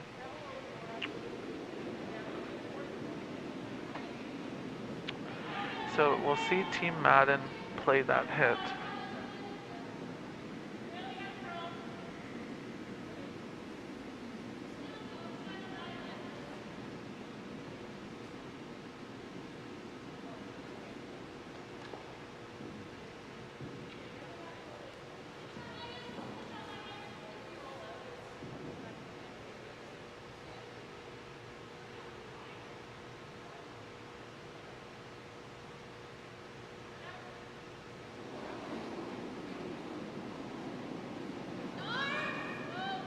As we see Team Madden delivering this rock, we know it moves here. We've seen a stone here in the first end go, and see Zephrine on this, trying to hold the line here, going really hard,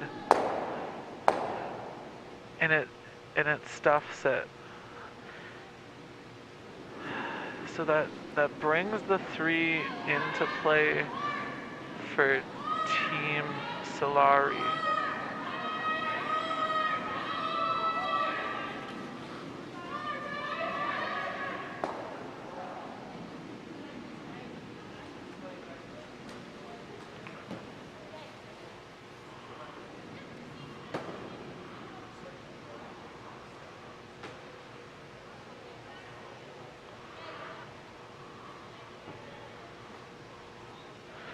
love to see that positive reinforcement, that high five that Rebecca just gave to Abby, really psyching her up to make this shot.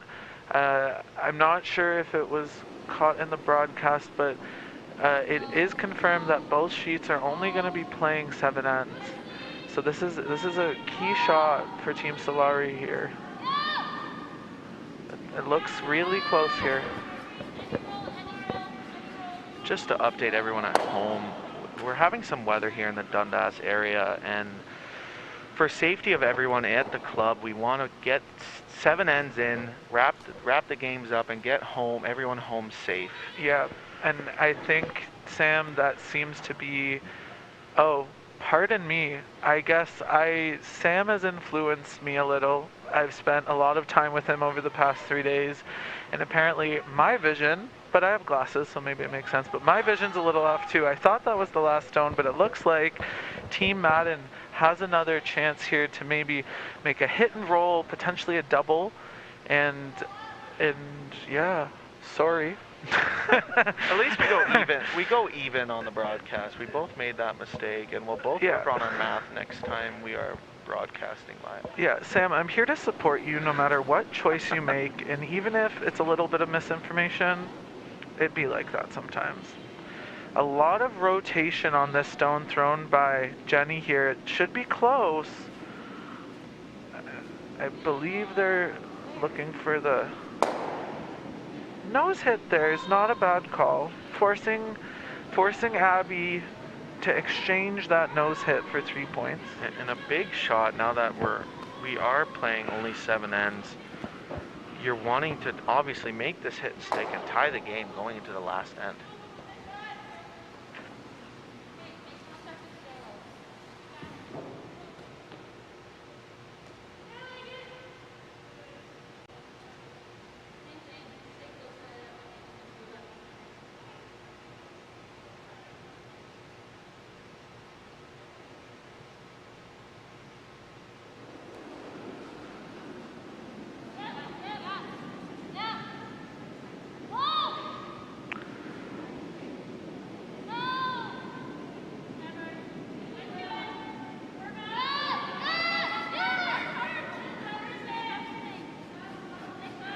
Great sweep here, and now we have a tie game on our feature sheet.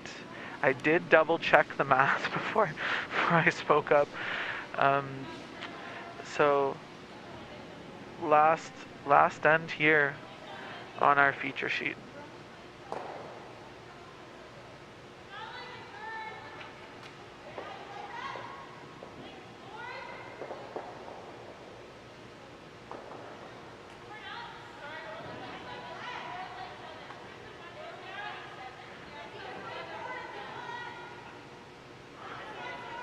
And both teams are just communicating the fact that everyone's on the same page that this is the last end.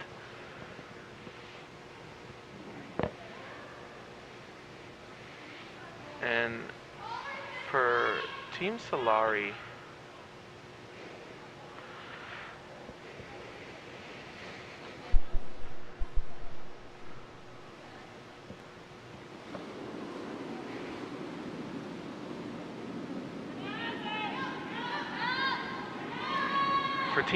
you're going to want to see the center guard, which is exactly what they're calling, and Grace is sweeping as hard as she can to get this stone over the hog line to start this 8th end.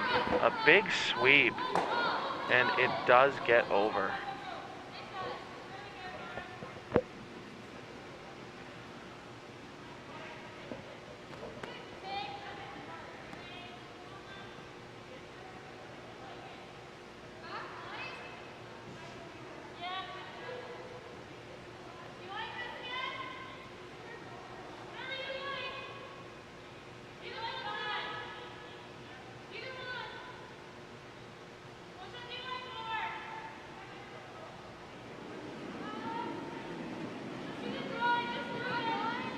I like this call from Team Madden. They said, we're tied with Hammer in the last end.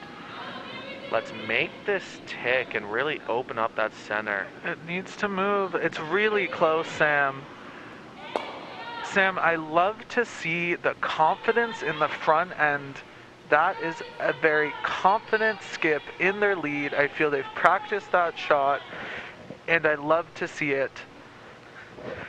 And to speak on that, I like the weight they threw for that tick. You know, some teams like to throw that hack board weight and hit the rock as thin as possible. Sliver it.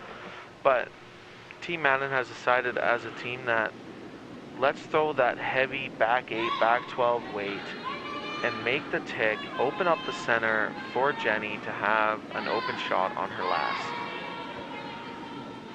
And for Team Solari,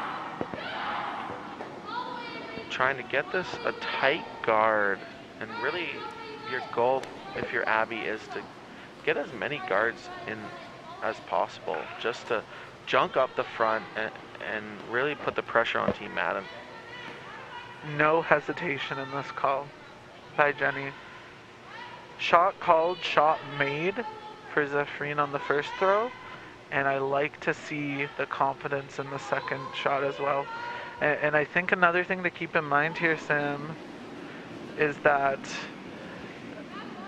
Zephrine has a chance to roll in here if they make that little bit of a tick. So.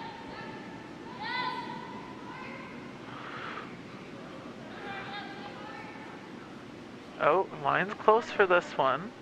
On the roll. Make sure that blue doesn't exit the play, and it doesn't. Love to see those two made tick shots.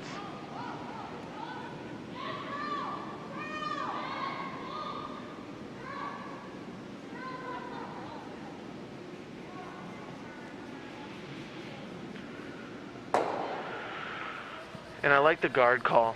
Obviously, you just saw Zephrine make two great ticks. Yep. And for Grace, you want to make this tight center guard and really put the pressure on Isabel to make her peels. Sam, I actually think I saw Abby gesture for the come around behind that sort of corner-ish guard. Yeah, top 4 is the call here. Yeah. And she's saying, now that I do have somewhat of a center guard, let's take advantage of this, put a stone behind that guard, and guard it for the rest of the end. A huge sweep by Avery. I like that tolerance, though, of, you know what, we didn't make the shot that was called, but we made the plan B. We have that center guard, and Team Madden is going to have to deal with it. And for Isabel, as a second, these are the shots you practice probably the most. These peels in the 8th end, and if you have a big imagination like I do, you're sitting in the hack trying to imagine that this is a peel to help my team win the Scotties one day, and she executes it perfectly. I love the rotation on these peels, Sam. I think one thing that we've seen on maybe the more experienced U18 teams is that when it comes time to throw those peel shots, a little bit extra rotation and a little bit extra weight, and it looks like we're gonna see our first timeout by the coach of Team Solari. I like this timeout call. You do have, if you're coach for Team Solari, you do have 2 timeouts still, so let's use one to make sure everyone's on the same page. I'm not sure if he's wanting them to call the center guard or make that draw to the back, to the top 4 foot. So we're definitely about to find out. But I like just making sure everyone's on the same page in this last end. And I think this bodes well for Madden as well.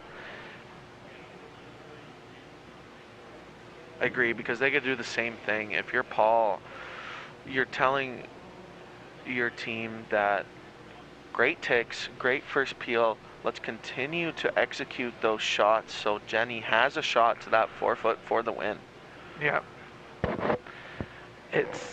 It's a really exciting part of the game, Sam. This last end, the lead, Zephrine making her impact on the game, trying to ensure that Jenny has a path to that oh so precious 4 foot, And I think you're going to see Abby do everything she can to prevent that from happening. I absolutely agree with you. It looks like they're deciding to throw this into the top forefoot. And I like this call, trying to put your winner in the rings. And then as soon as Grace makes this and Team Madden makes their peel, you're going to see Team Solari make and execute 4 guards in a row to pressure Jenny Madden into drawing the forefoot.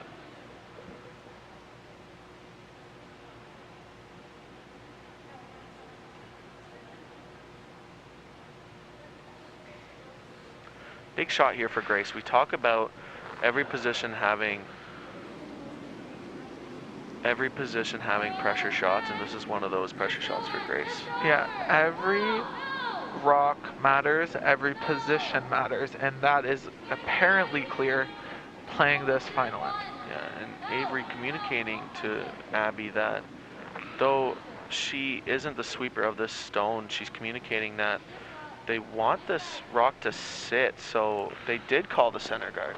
Yeah, I think one thing, Sam, I know you don't want to be nitpicky, but just for the learning, Sure. I think that guard slipped a little bit far. I think if I'm Team Solari, I want to bring it zone 2, zone 1, so that Team Madden really has to think about how they're going to peel this rock and do it in a way that it doesn't hit any of the other guards in play. Yeah, and we're getting the confirmation from the coach that that is exactly what he told them to do. And yes, it did slip deeper than they wanted to. They get the miss from Team Madden that they needed.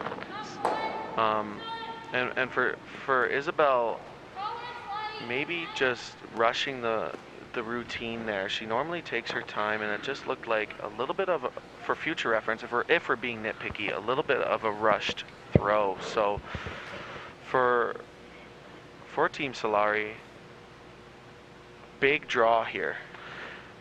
This shot has massive implications in seeing who comes out victorious. Absolutely. Here.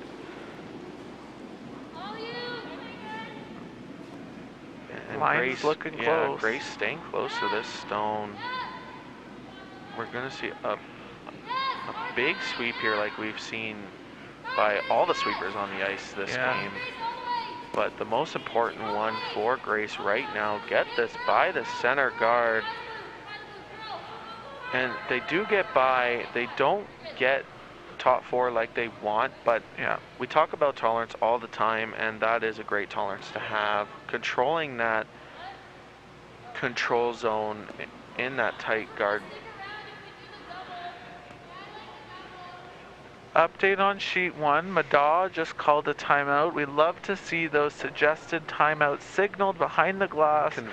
Converted onto on-ice timeouts. I don't think we've missed a beat in this draw, Sam. Yeah, and just to update the score there, it is now 7-5 for Team Madaw. Team Madaw having hammer, but a big 3 points in the 5th end for Team Smith to bring that game closer. A big shot here by Violet, and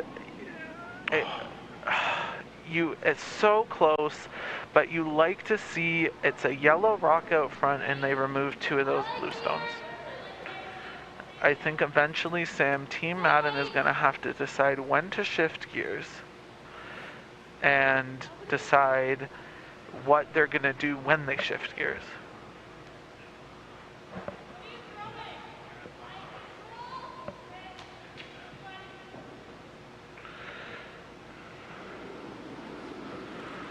So for Violet there, she does make the double peel. Yes, your shooter stays there, but now it's your yellow stone. Yeah. And for Avery, trying to adjust from her first draw, maybe adding that 3 to 4 more feet of weight, and a big sweep by Rebecca here to get this into the top forefoot. These ladies are putting every ounce of energy into moving that rock. And a great leave, as you talk about all the time.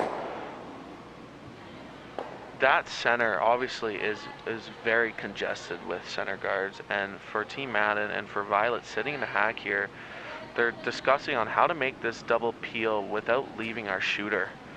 And it looks like they're going to want to try and hit that blue one about half a stone to redirect into the yellow and spin your shooter out of the way to open up that center for Jenny. I think one thing to look into here, Sam, is if yellow can hit this correctly, they might be able to move that rock into the house. And a little thicker than they wanted, but it does get rid of that center blue stone. Yeah, the center is clear, and if I'm Team Madden, doing that is a great thing. Yeah, right now, your goal, if you're Team Madden, is for Jenny to have a draw to that 4-foot, and right now she does. So I think we're seeing the Zone 3 guard called by Team Solari here. Right, Sam? Or are they going top 4? Yeah, it looks like a tight guard. Yeah. And for Abby, she's saying, I don't need to be in the top 4 on this stone. Let's get the guard. Let's make Jenny throw a peel. Yeah. And then I'll go into the top 4-foot on my last stone.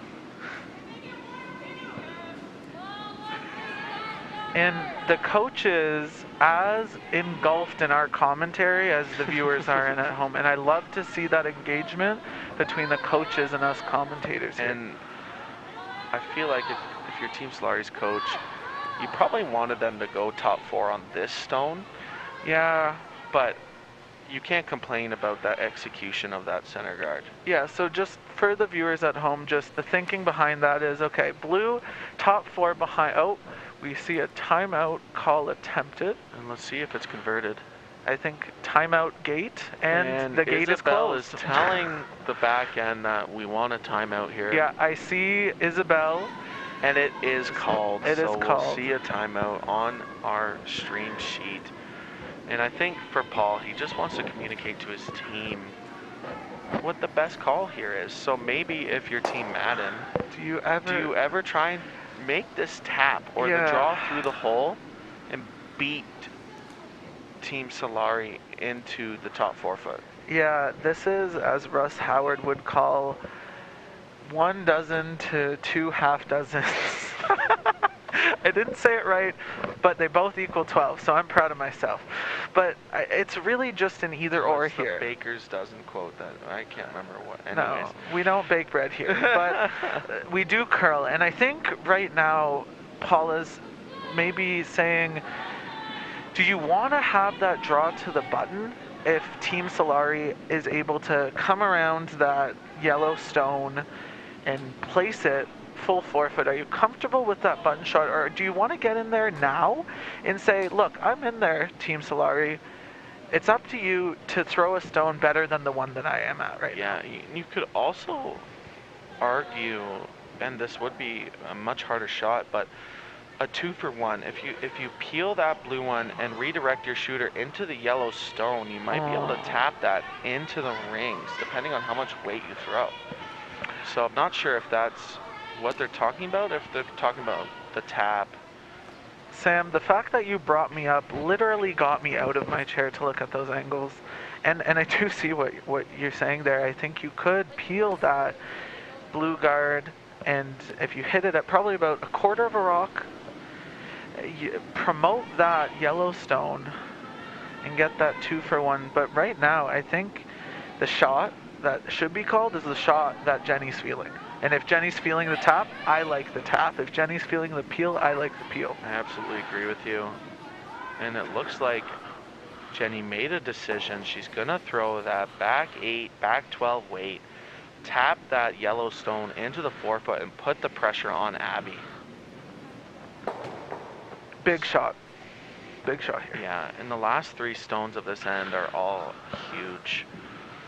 And Jenny's just communicating to her sweepers, what weight is back 12? Yeah, what is the weight here? Maybe I haven't been in this path. Has it changed? Yeah, and for the parents back home, sitting on their couch, watching their kids, and probably a little nervous. I'm nervous, Sam. I am literally shaking right now. So I think if the parents at home are just a little nervous, they're doing all right. Oh, I see a backline call here. So I think if it's heavy, they need to try to only hit half of this. That's what you see as it just hits the brakes here. That's a great shot. You are shot stone. You may not be the exact outcome you wanted. Timeout. And we're gonna see the last timeout. And Rebecca really didn't want to slide all the way down. No. Rebecca she was ready to throw, and she wanted the shot to be called and made. Yeah. But it looks like that's just good for her to be in the zone and yeah. No, I felt like she sees the shot through the hole and wants it to be thrown. Absolutely. And for Jenny there, the shot wasn't executed exactly the way she wanted, but you are now shot stone. You do have 2 ports to draw to when Abby makes this probably hit. Yeah. But I don't want to assume anything, because we definitely could see a draw around that tight center guard that she just threw, depending on what she's feeling, like we talked about for Jenny Madden. Sam, if you are Abby right now, what's the call? If you're Abby, so this is obviously your own preference, but what do you like? And give me an answer, not one of the... I'd probably play the hit, and I know she's looking at the hit. I'm not answering because I see her calling that. No, I believe you. I like the hit and roll under and sit 2. I know you only need 1 because it is a tie game, but psychologically for Jenny, you're looking at 3 stones, if you make this hit. And I like that they're discussing this at length, and Rebecca is saying, I have all of it. Yeah. Rebecca's saying, ladies, I knew the shot was that. I want to make this shot. Yeah. It's great to see her cleaning off that rock. Yeah, and... Team out called by Madaw on sheet 1. Really close game there. 1 point difference with Madaw leading with Hammer playing the last end.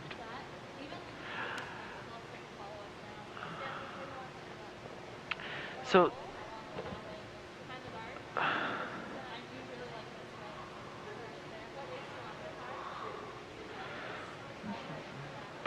Sam, I feel that there might be a little bit, what is that word called? Nostalgia. I feel like for you there's a little bit of nostalgia with this shot. He knows what I'm talking about, and I don't even have to say it. Throw, if you want, there is a TSL live stream of the 2019 Under 21 Junior Men's Championship with this guy that sits beside me, my fellow WWE Tag Team Champion. He makes a similar shot like this to win the provincial title through the port, and I feel like there might be a little nostalgia. Is this the intern here, Sam? Yeah. She's deciding that she's going to take the straighter side. Yeah. Maybe butter that high guard. Yeah. Get that roll under the center and put the pressure back on Team Madden. And if I'm Abby here, you do bring up that shot, and I like that you brought that up solely because I know what Abby's thinking here. Abby's thinking of just doing my normal routine, not thinking about the circumstance that this is to put the pressure on Team Madden and to throw her last stone. You're just thinking of that through the hole hit and stick that you throw in practice. Yeah, exactly, Sam. Let's just watch this one come down the ice.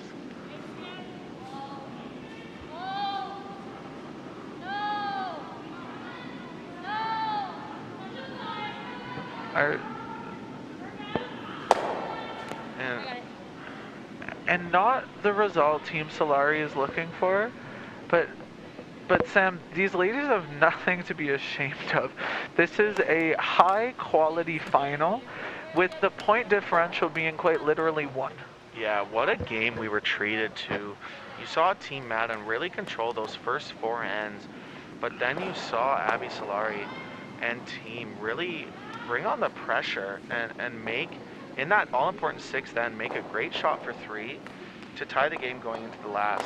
Unfortunately, we only get to play 7 ends, but with safety concerns of these high winds and these players having to drive home tonight. Especially Team Madden with a nice 5.5 hour drive back to Ottawa. You like the respect that both teams have, and Yeah. Team Solari with those high fives really proving that they're proud of themselves for the first event of the year, making that championship final. And you know, Craig knows that Sam and I just adore Justin Bieber in every outfit that he owns, and no shame in that. No shame at all. Yeah. Just like how these teams have no shame in how they played. Both very well executed shots, great ends, and great teamwork. And congratulations to Team Madden. Skipped by Jenny Madden, vice Violet French, second Isabel Daigle, and welcome. lead Zafreen Abdullah. Yeah. But also, shout out goes to Abby, Avery, Grace, and Rebecca for a great final. Notice you didn't want to say their last names. No, because I knew it was gonna come out celery. It's been a long 3 days, but man, what an awesome final we got to witness. Shout out to our tech guys, Craig and Ashton.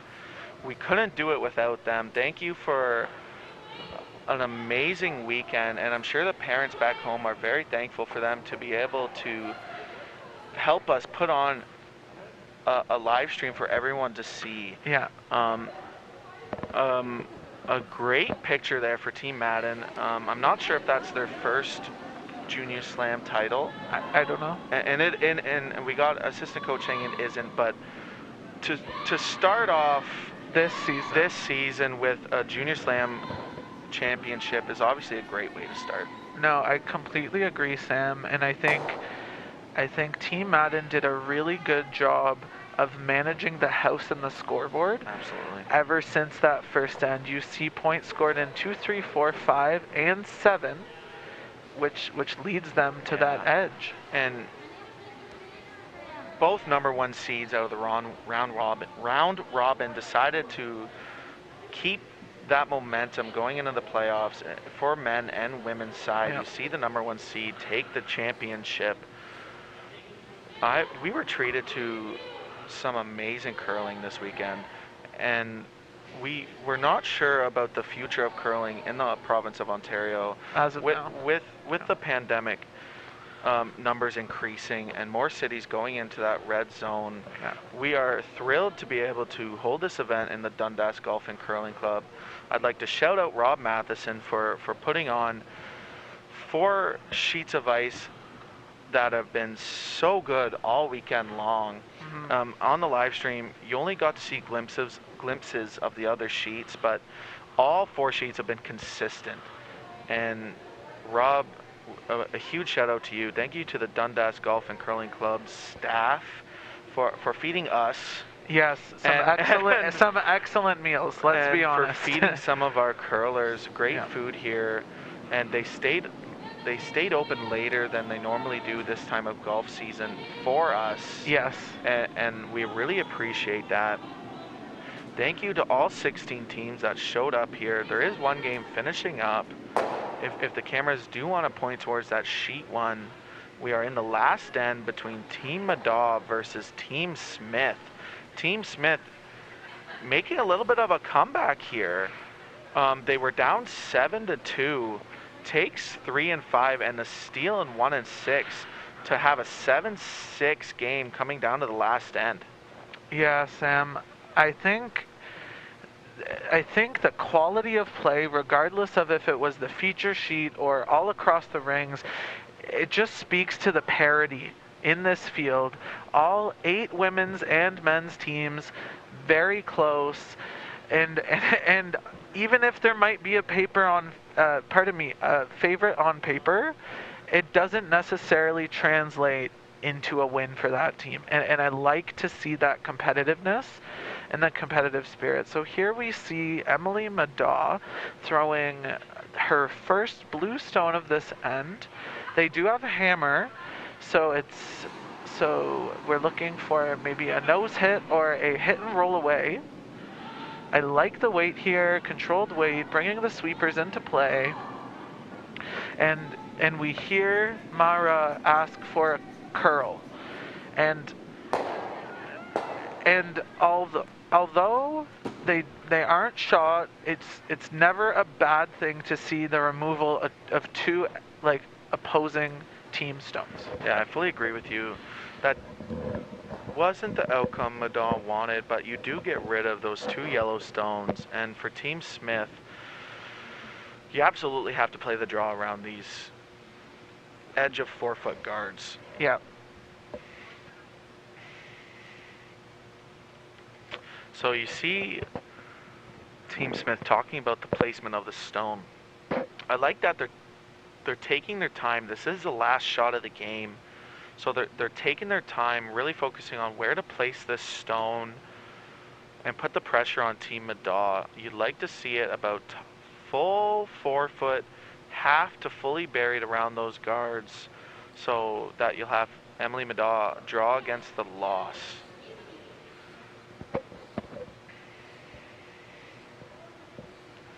So they've decided where to put the broom down, and you're gonna see skipper settle into the hack.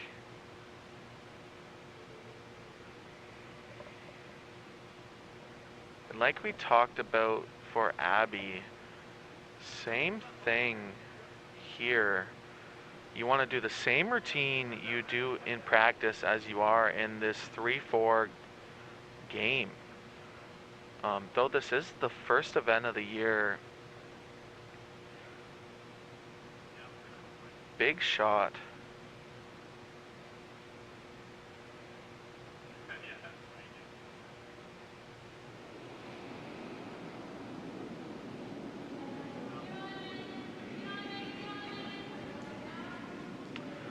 And it looks like the sweeper head down right out of her hand. Big sweep here.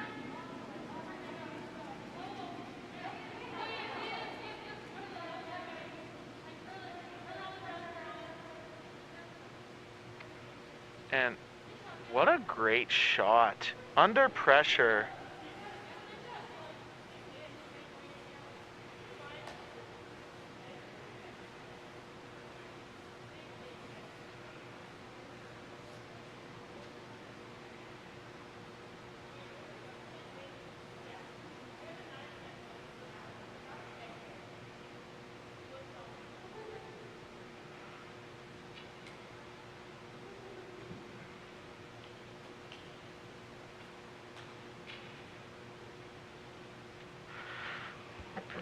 Last shot by Team Madaw.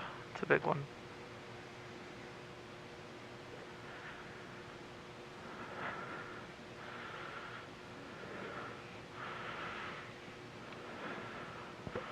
She settles in the hack like we just talked about, just like a practice hit and stick. Not thinking about the situation, only the shot.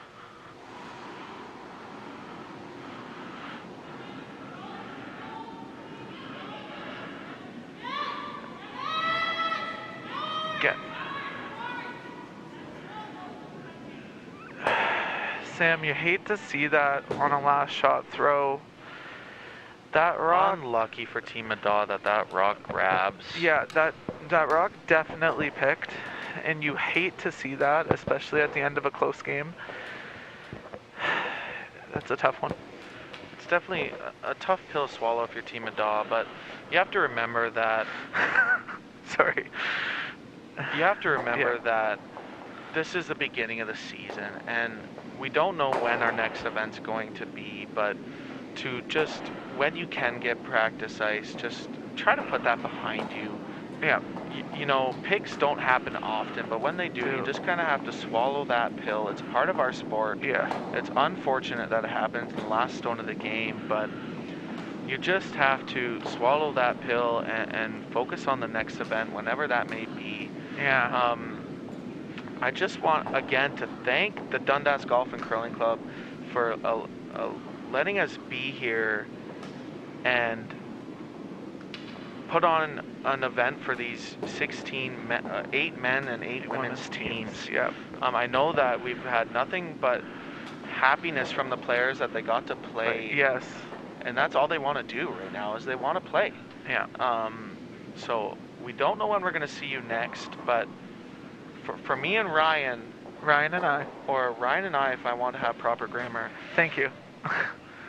We had a fun weekend to watch some great curling. I couldn't say it better myself, Sam. I think this weekend just put on display what high quality of U18 curling is out there.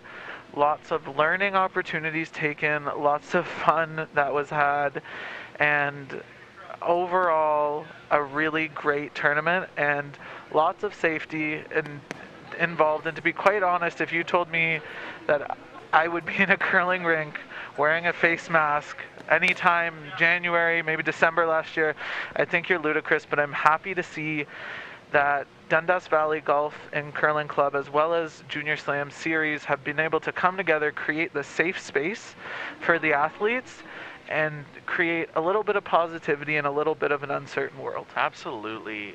It's been a blast. Congratulations to all 16 teams. Yeah. No matter where you place, it's been a fun weekend. Shout out to Byron Scott and Stephen Orr. Yeah. We had some technical issues today with you could say that again, Sam. With the weather and the club losing their Wi-Fi. Right. Yeah. We had some problems, and they really came and helped us fix them as best as we can. And for the parents back home, updating those scores as best as possible. So shout out to them. Thank you to Craig and Ashton for helping us all weekend long. Mm-hmm. And that's going to be it for us here. Yeah, and I also just thank you to my fellow curling master, Sam Steep. I had a lot of fun commentating with him, and it's really great to just see people back out on the ice. Yeah, and thank you to Ryan. This is our first time doing this, and hopefully not our last. Knock on some wood. I had a lot of fun, so I'll look forward to the next time. Yeah, same here, Sam. And from us, on behalf of Junior Slam Series, we hope everyone stays safe, stays healthy, has a good travel back home to wherever home is for you. And until next time, see you later. Thank you very much.